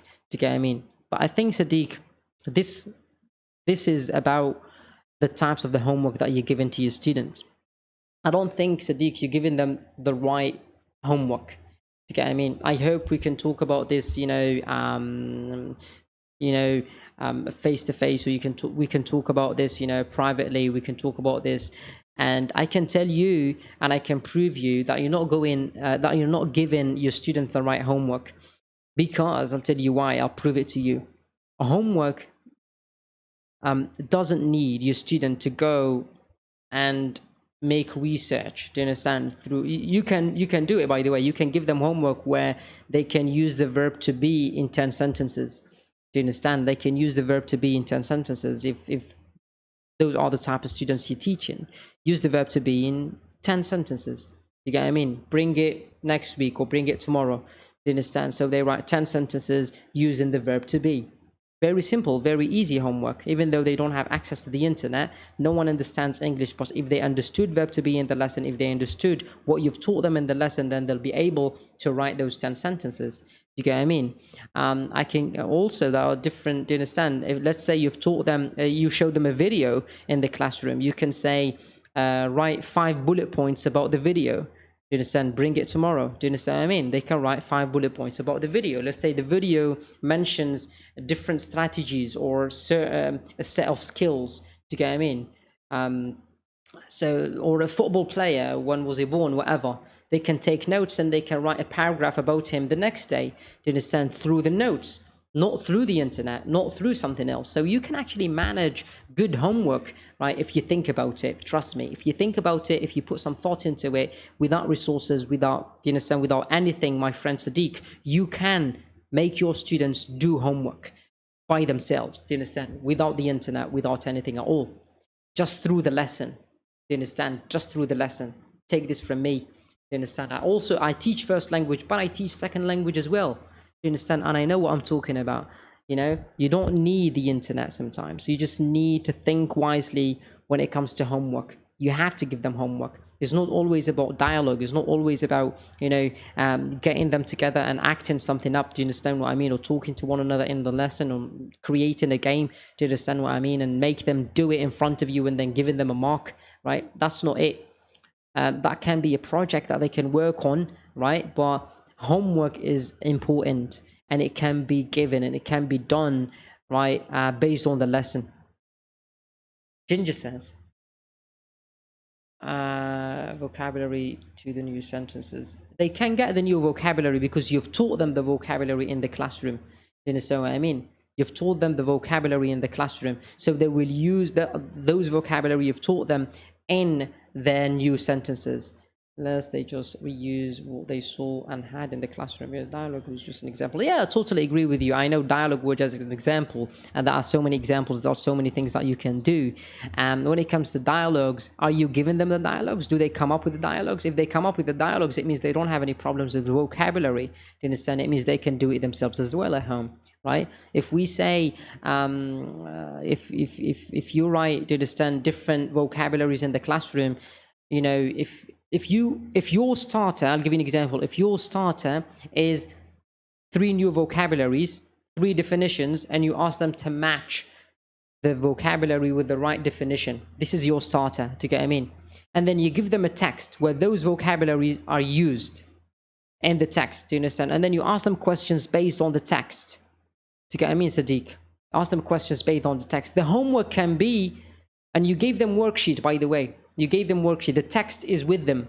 The homework can be, write 2 more questions based on the text. 2 more questions, not answers. Write 2 more questions based on the text. It means those questions, they need to be similar to the questions asked before in the classroom. Do you get what I mean? They can do that. It's not something hard. Trust me. I've just thought about this right now. Do you get what I mean?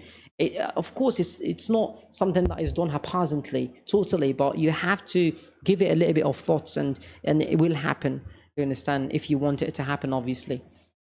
Ginger says, integrate it in reading lesson to present further of exam report in events and focus on the point of leading them to use of that. Yes, to use that tense. You see, say deep. Ginger says integrate it in the lesson. It can be reading comprehension. You can just use a present perfect or present or anything about grammar in that, reading comprehension lesson. That would help a lot. Ness says, I think about master to teach grammar is reading a text about the grammar lesson, then ask the students what they noticed. That is totally correct. I agree with that. I love that so much. That is totally right. You have to read those phrases and those sentences where the grammar tense is used. Let's try to give a simple homework.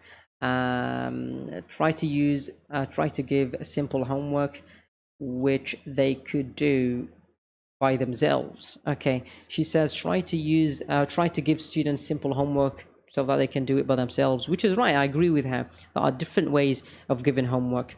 Radwan says, I will repeat this live later. I have a work shift now. Wow, mate. Take care, mate. I hope you'll do your best. Keep up the good work, sir, and see you in another lesson. Thanks a lot, mate. Cheers. Take care, mate. Hello, Eunice. Hello, mate. Hello, Eunice. Ginger says, in a grammar lesson, I always do it through a reading lesson, asking learners questions related to the use of a given rule. For example, simple past, I may ask them questions like, did that do it now? Or what happened now? When it is finished, when is it a finished action? To make them familiar with the use. Yeah, totally. Implicit grammar, totally. You kind of use that text in order to tell them about the grammar lesson, which is what I advise as well. Sadiq says, seems achievable. Yes, Sadiq, believe me, you can achieve this if you want to. It's not that hard, and I know you will do it. I know that you're a smart guy. You've been talking, we've been having these conversations through the comments and me verbally. But I can see that you've got the teacher's knowledge and you've got students that can steal windows. So that's good. Do you understand? Eunice, you're late, mate. You have to do some push-ups. Or asking them to underline the verbs. Totally, I use that as well. Do you understand? Asking the students to underline the verbs is very important. You give them a text and you say, underline the verbs. And what do you notice in these verbs? Do you understand? For example, if he goes, they underline goes. And what do you notice? What is this verb? What is the infinitive of this verb? It is go. Do you understand? Why do we see s at the end of this verb? Do you understand? And you've got students engaged and you can answer their questions as well. This is very important. This is a very important and good technique as well that you can use.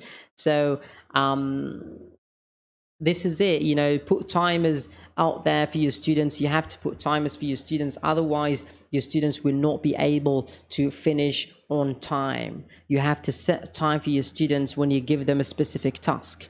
All right, it is very important. You have to give them time when you give them a specific task. Let's talk a little bit about differentiation. Let's talk a little bit about differentiation, all right, before we finish this live video. When it comes to differentiation, you need to put yourself in the shoes of a low ability student, all right? Differentiation is something that needs to happen in your planning. You need to differentiate. Okay, what I mean by differentiation, it means think about those low achievers, all right, the low ability students and the high ability students. You need to think about these two categories and those in between, right? To use Elliot. Well, you can check the understanding using that, but again, having what do you mean by CCQs? Let us know. What does it stands for? What this? Let me check. I'm not familiar with this. Right. It stands for. Let me check quickly. Concept checking questions. All right. So you use the concept checking questions. Yes, totally. I think you can use that if you want to know, if they're understood or not. You can use the concept checking questions. Yes, the concept checking questions are very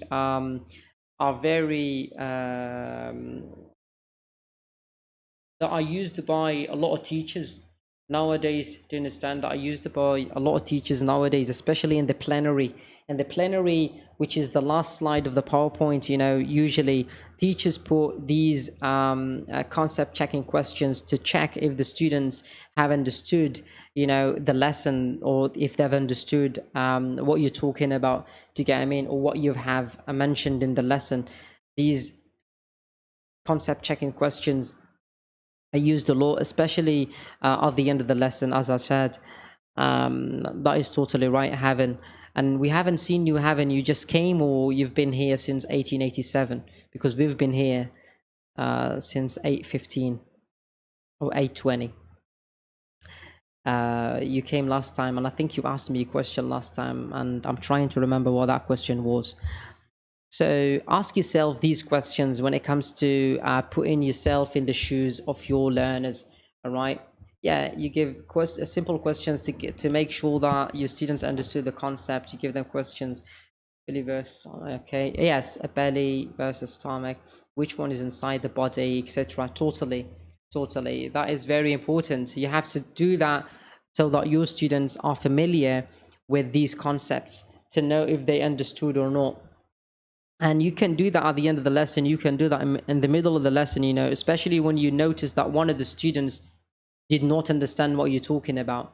You get what I mean? If one of the students is feeling lazy, daydreaming, you understand, sleeping, you have to wake them up with these questions, right? We use it all the time as teachers, and it's very important. So ask yourself these questions when it comes to differentiation. You have to ask yourself, can you access this task? Why and why not? What's missing? You understand? Ask yourself, right? Can I access this task as a low ability student? Why can I access it and why not? And what's missing? You understand? You have to ask this question. How would this task make a student feel? You understand? Will it make him feel happy? Will it make him feel excited, active, hyper, sleepy? Do you get what I mean? You need to know, confused. How would it make him feel? And what would your students' level of engagement be? Would it be so engaged with you? Would it be just, or forget about it, or just, 50-50? How will the engagement be? These are three important questions that you need to ask yourself when you plan your lessons before you start differentiation. All right, before you start differentiation. Differentiation is very important, and it is based on a seating plan. If you want to differentiate, you have to create a seating plan for your students. All right, so many students create seating plans, but so many teachers create seating plans, but few teachers do it correctly. All right, few teachers do it correctly. Check out. Yeah, I will not delete it, Eunice. Don't worry, mate. I will not delete it. I'll keep it, mate. I'll keep it. The most important part of differentiation is having a seating plan for your students. If you are a teacher and you haven't done this before, let me know. If you are a teacher and you have done this before, let me know. If you have created a seating plan for your students, let me know. But that seating plan, it needs to be based on ELD, MLD, and SLD students. All right, and HPA students as well. What are ELD, MLD, SLD, and HPA students? Look, make sure ELD students, English literacy development, these students that are very weak at English language, right? They cannot speak English properly. They are very, very weak. You get what I mean? You can help these students by let them sit far away from ELD students. They need to sit next to SLD students or HPA students. Okay, I can show you examples later on. Just give me a minute. Let me explain this first. All right.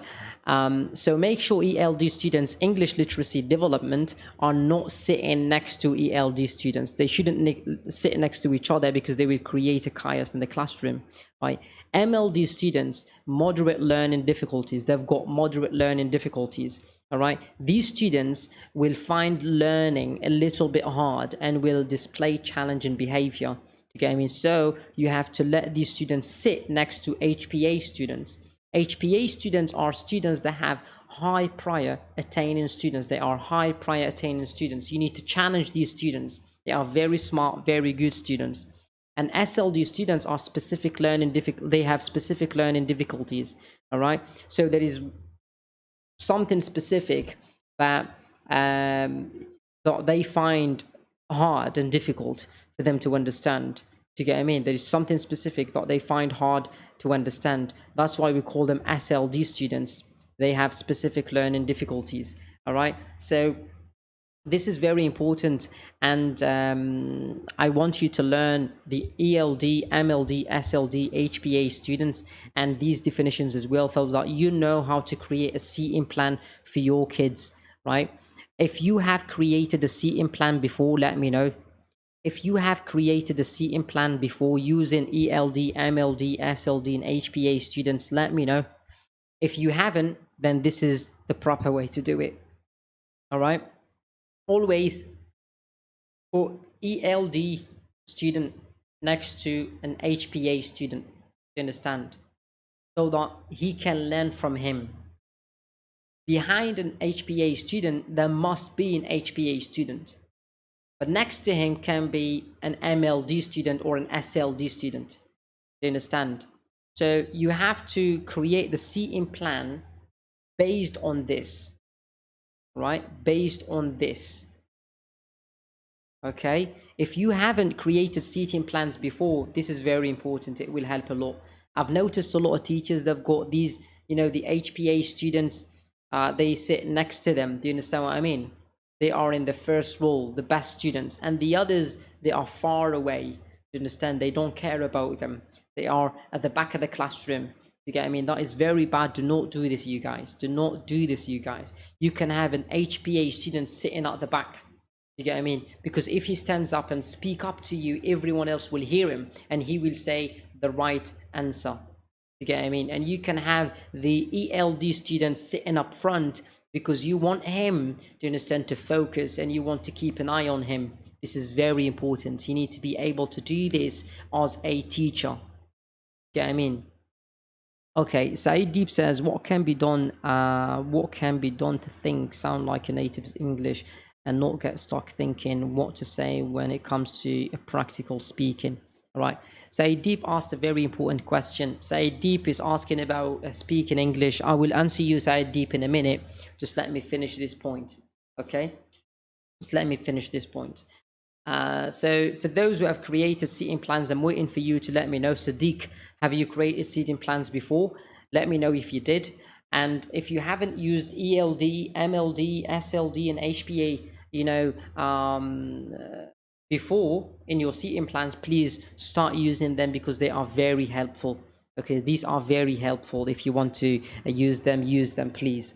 All right. And for other teachers as well, Heaven and Ginger, use these. These are very important, okay, for you students when you create a seating plan. Goes under classroom management. Yes, the seating is very crucial. Yes, true. And task in pairs, true, and in groups. That is very good because Heaven says that, you know, seating plans are very important, especially when trying to divide the students into groups, because sometimes you've got these tasks where you have to get students together to work on something. Heaven is right, and we have to do this through a seating plan, through a proper seating plan. You cannot have ELD students sitting together, you get what I mean? Because that will create behavior problems in the classroom. You cannot have HPA students sitting together, right? Because that will be boring, nothing challenging for them, right? You have to make students learn from each other. Do you understand what I mean? By mixing them all together and by understanding which one is ELD, MLD, SLD, and HPA, right? As a teacher, you need to be able to differentiate between the students and know their level, right? And their learning style as well, as we said before. So this is very important. And I hope you are able to do that now. Now, Heaven says something quite important. Heaven says, yes, you can put students, you know, you can have a task where students work in pairs or in groups. She's right. that has to do with differentiation. Heaven is talking about differentiation, how to differentiate, when you plan your lessons, which is quite important. Now let's talk a little bit about differentiation, and today I have brought something for you. It's called the differentiation device. Okay, the differentiation device. You can use this, right, in your lessons. What did she say? Haven't she said? Yes, and sometimes you can change the C in the middle of the lesson. True, you can do that. That is very important. Heaven is making very good points. Okay, Heaven is making very good points. He says you can change the C in plan in the middle of the lesson. This is correct. This is very good, Heaven. Thank you so much for mentioning this specific point. Heaven is on point. He said sometimes you will find yourself in a position as a teacher to change, the seating plan in the middle of the lesson. It might, waste a little bit of time, but it is helpful. All right, that is very important. Ginger says, I'm sorry, sir, but when it comes to seating plans, I myself face problems in doing so because I've never heard of those principles you mentioned. We tend to make sit according to other aspects, such as the high really learners, shy, active ones, and others who have problems in vision or hearing. So it seems challenging. Wow, that is interesting. That is interesting. Most of our weak learners, team plans is more like the Arabian Nights to me. I know a never-ending story, my friend. I focus on gender, age, personality, strength, and weakness. This is due to the fact that I tend to allow my learners to teach each other. Okay, exchanging skills. You have to be very lazy, you have to be very lazy because you have to be very lazy because you are a facilitator, as I said before. Do you understand what I mean? You need to do 40% of the job. You need to do 40%, and your students have to do the other 60%. You understand, Sadiq? So you're right. You're doing it right, by the way. You're doing it right. You're not doing anything wrong. But I don't know, you guys. How do you live without seating plans? Let me go back here, mate. How do you live? How do you live without seating plans? This is extremely painful for me. It's just is this is crazy. I think Heaven agrees with me when it comes to having the best seating plan for your learners, because she mentioned that a couple of times, and she says this helps with group activities, pair activities, and you can change it in the middle of the lesson as well. Yes, having 56 students can be a bit challenging. I totally agree with you. And Ginger says sometimes it depends on tall students, short students. But at the end of the day, yeah, bro, I don't know, man. It's just I don't know how your classrooms looks like. I don't know how it is, you always do that. Yeah, I do that too, Heaven. I do that too. I always focus on the seating plan. I focus on the seating plan a lot. Seating plan to me is very important. You understand? ELD, MLD, SLD, HPA students, you understand? This is, for me, is very important.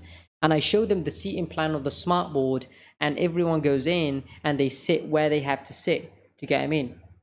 They sit where they have to sit. This is very important, right? And I don't show them who is ELD, who is MLD, SLD, and HPA. They don't see it on the smartboard.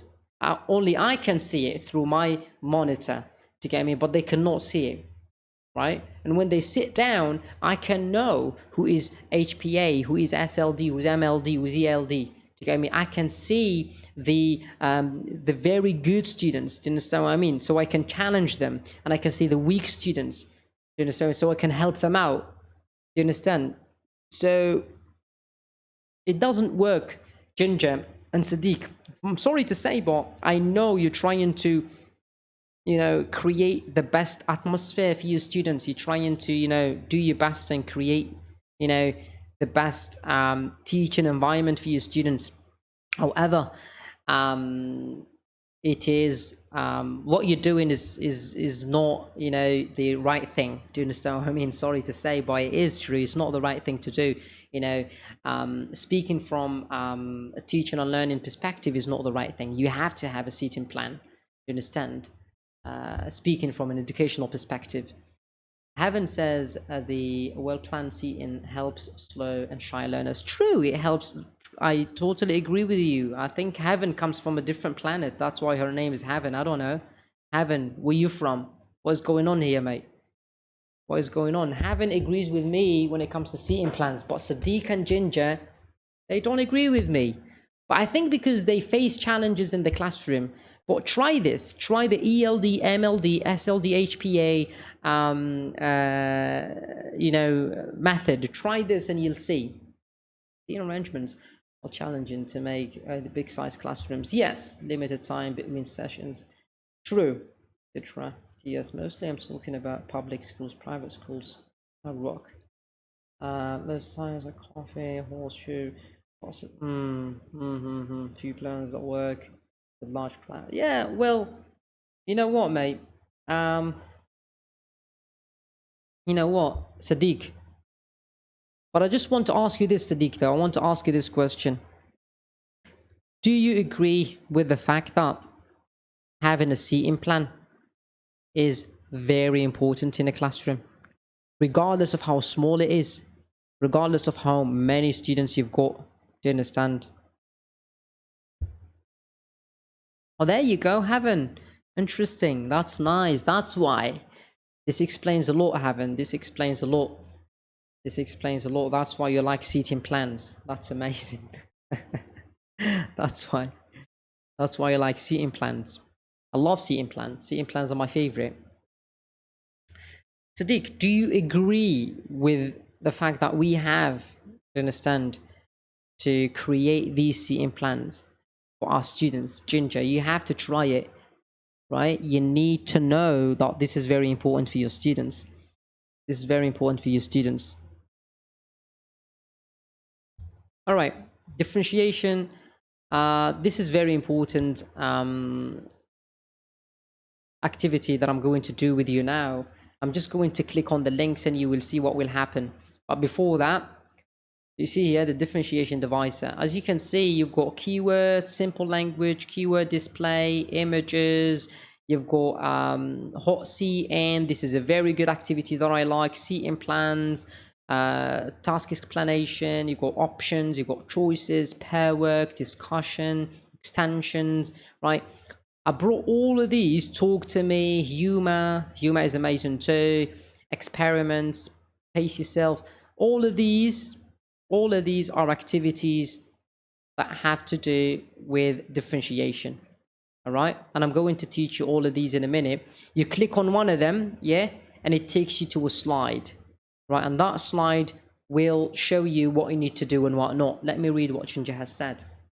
I don't know if I'm allowed to say this, but to have a good seating plan requires a collaboration and a cooperative work of teachers of the like his own seating plan according to his perspective. So it does not work every time a farm of people see in a different way.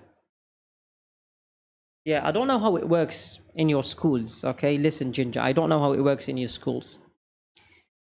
Do you go to the students or do the students come to you? You understand? I don't know how it works in your school.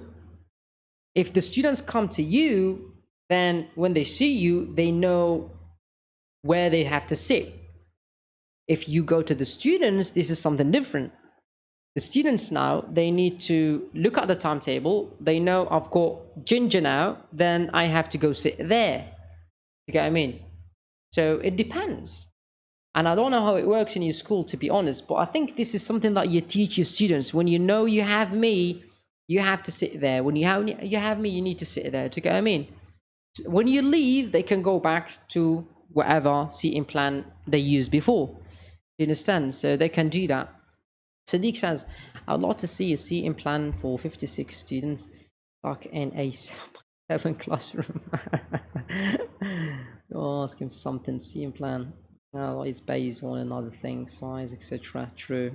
Bro, I mean, listen, I've seen, I know what you're talking about, bro. I've taught in Indonesia, yeah. I've taught in Indonesia. I went once there. And I don't know, I'm not supposed to talk about these things, but no problem. I've taught in Indonesia, and the classes, they were very small, you know, and so many students, and it was crazy. But we've I'll tell you the truth, mate. Sadiq, I've made a seating plan. Do you get what I mean? I had plenty of students, right? Small place, but I made a seating plan. Do you get what I mean? I made a seating plan with what I've got. Right? Because to me, it's very important and it helps. It will help a lot. It will increase 20% of teaching and learning. Trust me. Trust me, it will help you a lot. I agree with that. Okay, good. It's good that you agree with this because this is part of teaching, right? This is part of teaching. Sometimes it is not doable. I totally agree with you, Sadiq. It's not doable sometimes. It's just, I'm sorry, I can't do it. Yes, but try to understand, ELD, MLD, SLD, HPA students so that you know where to put them in your classroom. Like going on a road trip and no one called shotgun. No one knows who sits next to the window. True. Shotgun in the UK means you sit up front, mate, next to the driver. You get what I mean? In the UK, if you say shotgun, it means you sit next to the driver. You get what I mean? Regardless, because this is crazy. Yeah, but you're talking about the boss, innit? You're talking about the boss. So, okay, this is interesting. Eunice says, I'm sorry, teachers. I'm a beginner student. I always take the first place. I don't care what the teacher says. Wow. Eunice goes, I don't care what the teacher says, mate. I'll sit up front. I'm a beginner student. All right.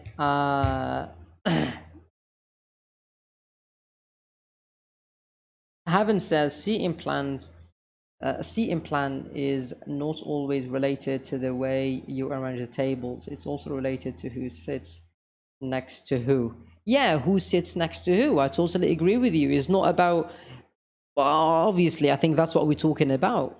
That's what we're talking about. Who sits next to who? Do you understand? Who sits next to the SLD student? Is it the MLD? Is it the, do you understand what I mean? The HPA. Who sits next to this student, right? That's very important. That's what we're talking about. It's not about tall, or can't see or can see students. It's not about that anymore, right? Infra, how are you, mate? You good? The best teacher I've seen, I've ever seen. Thanks a lot, mate. I'm not the best, mate. The best that are here with me. Haven is one of the best teachers. Sadiq is one of the best teachers, right? Ginger is one of the best teachers, if not the best, right? These guys are amazing. These guys, Sadiq, for example, he teaches 56 students, okay? He is a facilitator 100% because he's too lazy. So he teaches, he gives 40% to his students. The students do the other 60. Yes, Sadiq doesn't give a lot of homework, but he promised that he will. Do you understand what I mean? That's why I think he is one of the best teachers. Haven is one of the best teachers as well because she uses seating plans like myself. So way to go. Ginger is one of the best teachers as well. She is always on point. So thanks a lot, Infra, for making that statement. You are one of the great people as well. Eunice says, I think it's enough for sitting. Let's go to the differentiation device. Yes, let's do that. So as you can see here, I can click on any of these. Do you get what I mean? Choose one, please. I want you guys to choose one of these. Choose one of these and I'll click on it. Choose one of these, please. Choose one of these differentiation tasks. Choose one and I'll click on it. Go ahead.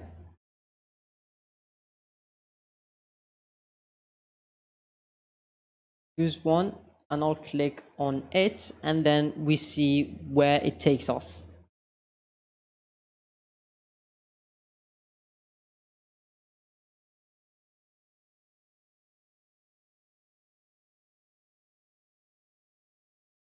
All right, group work, let's do this.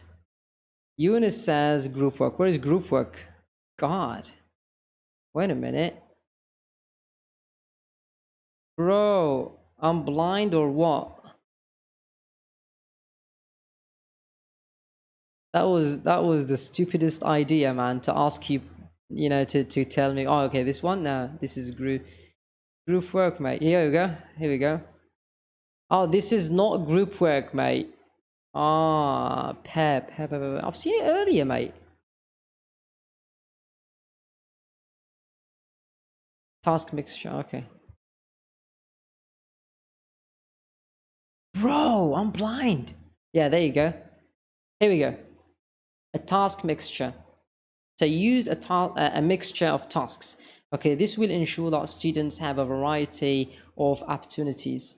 Okay, of opportunities.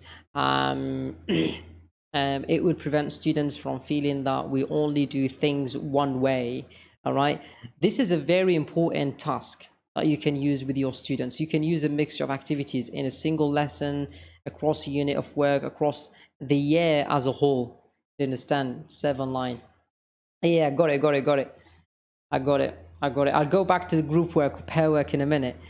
So you might like to develop a collection of task types.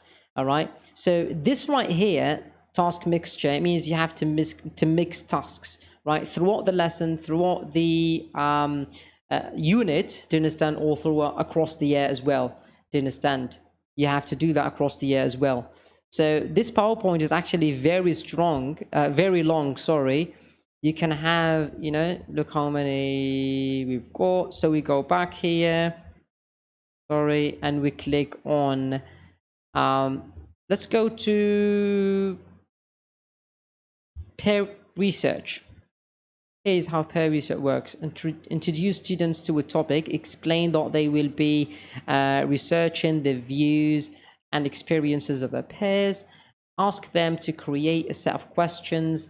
They can ask people about the topic, do you understand what I mean, between 5 and 10, depending on, do you understand, invite students to interview each other using their questions. When finished, students should write up their results. You get what I mean? This is amazing. All right, I like this. I use it a lot. All right, I use this a lot. Right, when I teach my students, I use this a lot. This is one of the best activities. I use this a lot. So use this with your students if you want to differentiate. There is also, we've got different activities here for you. We will not go through them all, to be honest. I'm just showing you. Oh, wait. Group work. There you go. There you go. Group work. Eunice. Group work allows students to talk with one another and to share their understanding of the topic. In turn, okay, it can allow all members of a group a chance to develop understanding that comes to understand. So you make your students work in groups, which is something that you all do as teachers, to be honest. I know you all use group work. So, but think carefully, right, about the makeup of your groups. Mixed ability is often best. So look what bro, this is what Haven was talking about. This is what Haven and I were talking about. Heaven and I were talking about the fact that you need to have a seating plan because you need mixed abilities.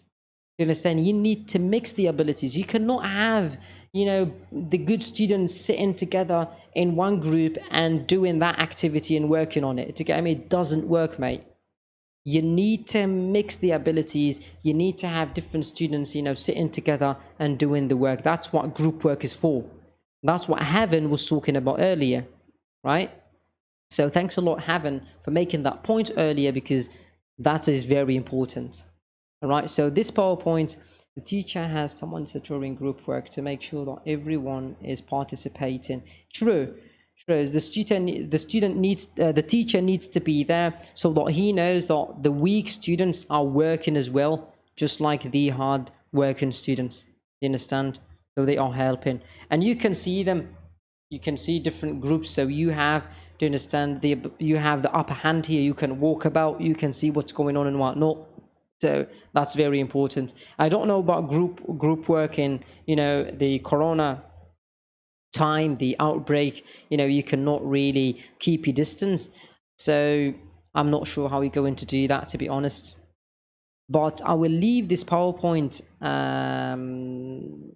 If I upload this PowerPoint and put a link on the description, I think you'll be able to get this PowerPoint. The Wonder Wall, this is one of my favorites as well. Okay, the Wonder Wall is one of my favorites. Okay. So what you have to do here, you can create a space on your classroom. Okay, the classroom wall. I don't know if you have classroom walls or not, But if you do, this will be very important. This will be very amazing task that you can use with your students. I will let you discover these by yourselves. Do you understand? Please open activities. This is amazing. I want you to model answers as well. Is amazing. I want you to discover these by yourselves, you guys. When you are free, do you understand? When you get this PowerPoint, I will leave the PowerPoints in the description below, next to the video. Okay, there'll be a description. I'll put the link to the PowerPoint there. You get what I mean? You can use it. You can use the PowerPoint. Sorry, I don't know why I left the PowerPoint for no reason. So what's the topic? I came late. Oh my God, Hadi. Sorry, mate. Sorry, Hadi. Oh God. Hadi, bro, we've been here since 1887, mate. We've been here since 1887. You are very late, you bro. You know, 20 push-ups for those who are always late. Do you get what I mean? 20 push-ups, mate. 20 push-ups. That's it. No excuses. Go ahead, mate. So, I'm kidding, mate. No worries. I can teach after this live. Thanks, bro. No worries, mate. No worries. Just do your best, Infra, please. And all the teachers out there. This was a Hadi. This was just a little video for teachers of English and teachers, you know, in general, just, you know, how to teach and different methods. No worries, Hadi. Don't worry about it. You don't need to be sorry, mate. No worries. So no worries, mate. No worries, Hadi. So this is what it is about, you guys. Thanks a lot for being here. This was amazing. I think Saeed Deep asked a question. He said, what can be his question was, what can be done to think, sound like a native speaker and not get stuck thinking what to say when it comes to practical speaking? So Saeed Deep has a very good question. He's talking about, I'll answer this question and then we finish the live video. I'm going to start right now. All right, no worries, mate. Go ahead. So Saeed Deep says, I want to speak fluently like a native speaker. I want to think like a native speaker, speak like a native speaker. We've spoken about this in different videos, by the way. We've spoken about this in different videos, but no problem. Let's talk about it again. Let's talk about it again just for a little while, right? To think like a native speaker, you have to learn the culture. Do you understand? You have to be familiar with the culture as well. So you cannot think like a native speaker if you do not listen to a native speaker. And I said before, you need to use the 4 skills when it comes to learning English language. If you want to become a better speaker, you need to train your ears first. All right? Train your ears, train your tongue, train your eyes. Do you understand? Get familiar with the words, how they're written. That's why we've got fast readers, slow readers as well, because the fast readers, they get familiar with the words quickly. Do you get what I mean? And you can even scramble the letters and they can read the word. Do you understand? Because their minds, they're used to the words. And some people, they can understand when they hear from the first listening. Others, they can understand it from the second listening, and some other students from the third listening.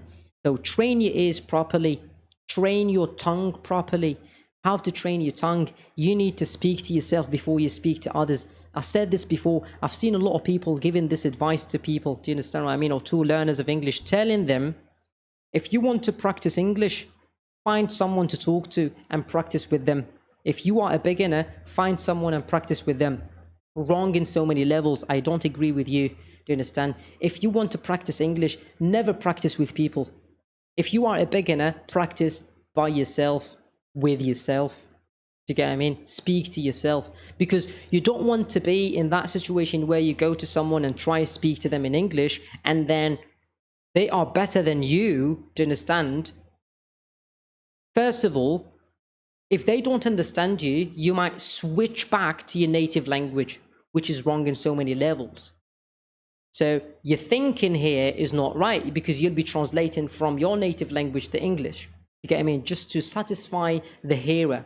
Do you get me? So that they can understand you. Number two, they might say, bro, why are you trying to talk in English? Just speak in Arabic, mate. Just speak in French, mate. Just speak in Chinese, mate. Do you get what I mean? Don't do that. Do not practice with people at first. Don't get me wrong. You have to practice with people at some point, but do not start practicing with people as a beginner. Do you get what I mean? Practice with yourself. Talk to yourself. Talk to yourself first. Close the door, speak to yourself, mate. If you cannot speak to yourself, if you cannot train your tongue, do you understand, in front of the mirror, without the mirror, you will never be able to look at people and talk to them. All right? This is very important to you guys. I've seen a lot of people give this advice. Go and practice with people. You understand? And by the way, if you're going to come and practice English with me, I'm not going to correct you when I talk to you in every single sentence because it doesn't make sense. Do you get what I mean? It doesn't make sense to me. Let's say, let's talk about football. Do you get what I mean? Let's talk about football. You're talking to me about football, but then I can't correct you every single time because either I talk to you about football too, or I just, focus on your mistakes. Do you get what I mean? The conversation will be one-sided and it will not be enough for me. Do you understand? So come on, let's just be clear when it comes to this. Do you understand?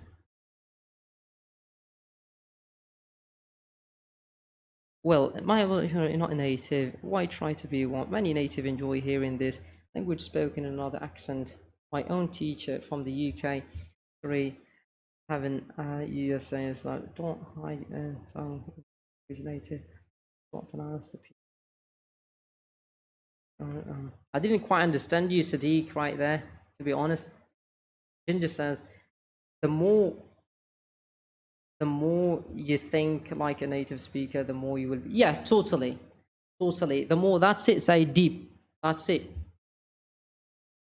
Well, Sadiq goes, I totally agree with you, Sadiq. I totally agree with you, to be honest. Ginger and Sadiq, they made a very good point. Do you understand what I mean? He said, if you are not, I totally agree with Sadiq. Do you understand? Do not hide the fact that you are not a native speaker. It's fine. Do you understand what I mean? It's fine. It works well. Do you understand? Speak to people like you normally do. Accent is not really important when it comes to speaking English. Do you understand what I mean? English accent is not very important. Do you understand? If people can understand you, then that's it. Right? If people can understand you, then that's it. In the UK, you've got Colombian English, you've got French English, you've got Chinese English. By the way, you've got Indian English, right? And all these people, all these, ethnicities, they've got their own English. You know what I mean? And they use their own English at universities as well. So do not get confused if you don't have an accent, it's fine. But if we talk about thinking in English, that's very important. You understand? Thinking in English is very important, right? You have to think in English. You cannot go to the UK and start telling people, peace be upon you, peace be upon you, peace be upon you, peace be upon you, mate. No, you need to say hello. Do you understand? Even though, in your native language, peace be upon you is what you're supposed to say. Do you understand? I think I've mentioned this before in one of my videos, and that was the same question. It was, the same question as well. I used to do that on the bus, subway, talk to myself on the phone. Yeah, there you go. You see Hadi? Hadi is Hadi, he shares the same idea with me. Do you get what I mean? He talks to himself. He said like crazy. Do you understand? Pretending that I'm talking to somebody. Do you understand? Why did he do that? Because he wanted to become fluent between him and himself. He wanted to be fluent by himself, with himself, and then he can start and have conversations with others. You understand? That's very important. That's very important, and I like that. Hadi is a crazy speaking to himself. You get what I mean? What did people say, Hadi? Come on, mate. What did people say?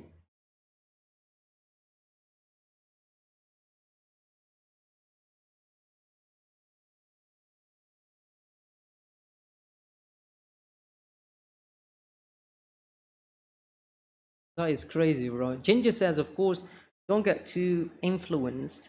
Has explained that culture point. Yeah, true. We've influenced that culture point before.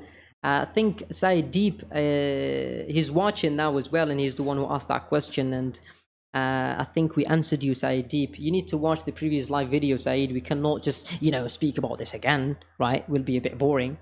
But Hadi, that was crazy, man. Come on, bro. Come on, man. You cannot, bro. You cannot just reach that level, do you get what I mean, of craziness, right? Bro, come on, mate. You can't be in the bus, mate, talking to yourself. That is crazy, mate. You can't do that, bro. That is just crazy, right? I just imagine you sitting down, yeah, and talking to yourself, right? I don't know, man. I just can't imagine that, mate. I imagine you talking to yourself in your room, in your apartment. Yes. In a bus. Come on, mate. You said like it crazy. I think crazy without like, is appropriate there, to be honest. People used to look at me. Bro, come on, mate. Duh. People obviously will look at you. You see someone talking to him, they're like, what is going on here, mate? What is wrong with this guy? Let me give him some money to get me, maybe. Anyway, that's crazy as hell, mate. This was nice, guys. This was nice. Thanks a lot for being here. Sadiq, my friend. Thanks a lot for being here, mate. Thank you so much, Sadiq. You are one of the best, all right? You are one of the best. Ginger, thanks a lot for being here as well. Heaven, wow, you came late, but you did well. You gave us a lot of advice. Okay, Hadi, regardless of how crazy you are, I'm very sorry, but we have to end this. Okay, I hope next time you come, a little bit early, Hadi, so that we can have a good conversation. Talking to myself on the phone, that's hilarious.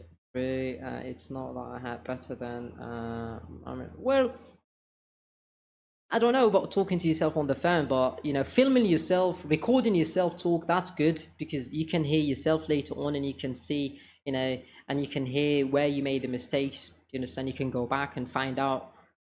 You understand? That's very important. That's very good. Might as well do that. Most welcome, my friend.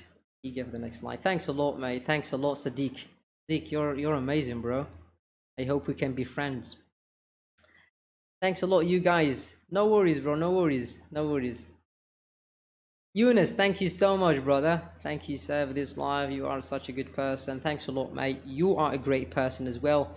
Thank you so much. I will keep this PowerPoint in the description, okay? I'll try to upload it somewhere and then put it in the description or in the comments so that you can look at the differentiation activities that are available there. If you're a teacher, this will help you a lot. If you're not a teacher, then you're my friend. All right. Thanks a lot for being here. I'm not sure, maybe Thursday or Friday. I'm not quite sure because, I don't know.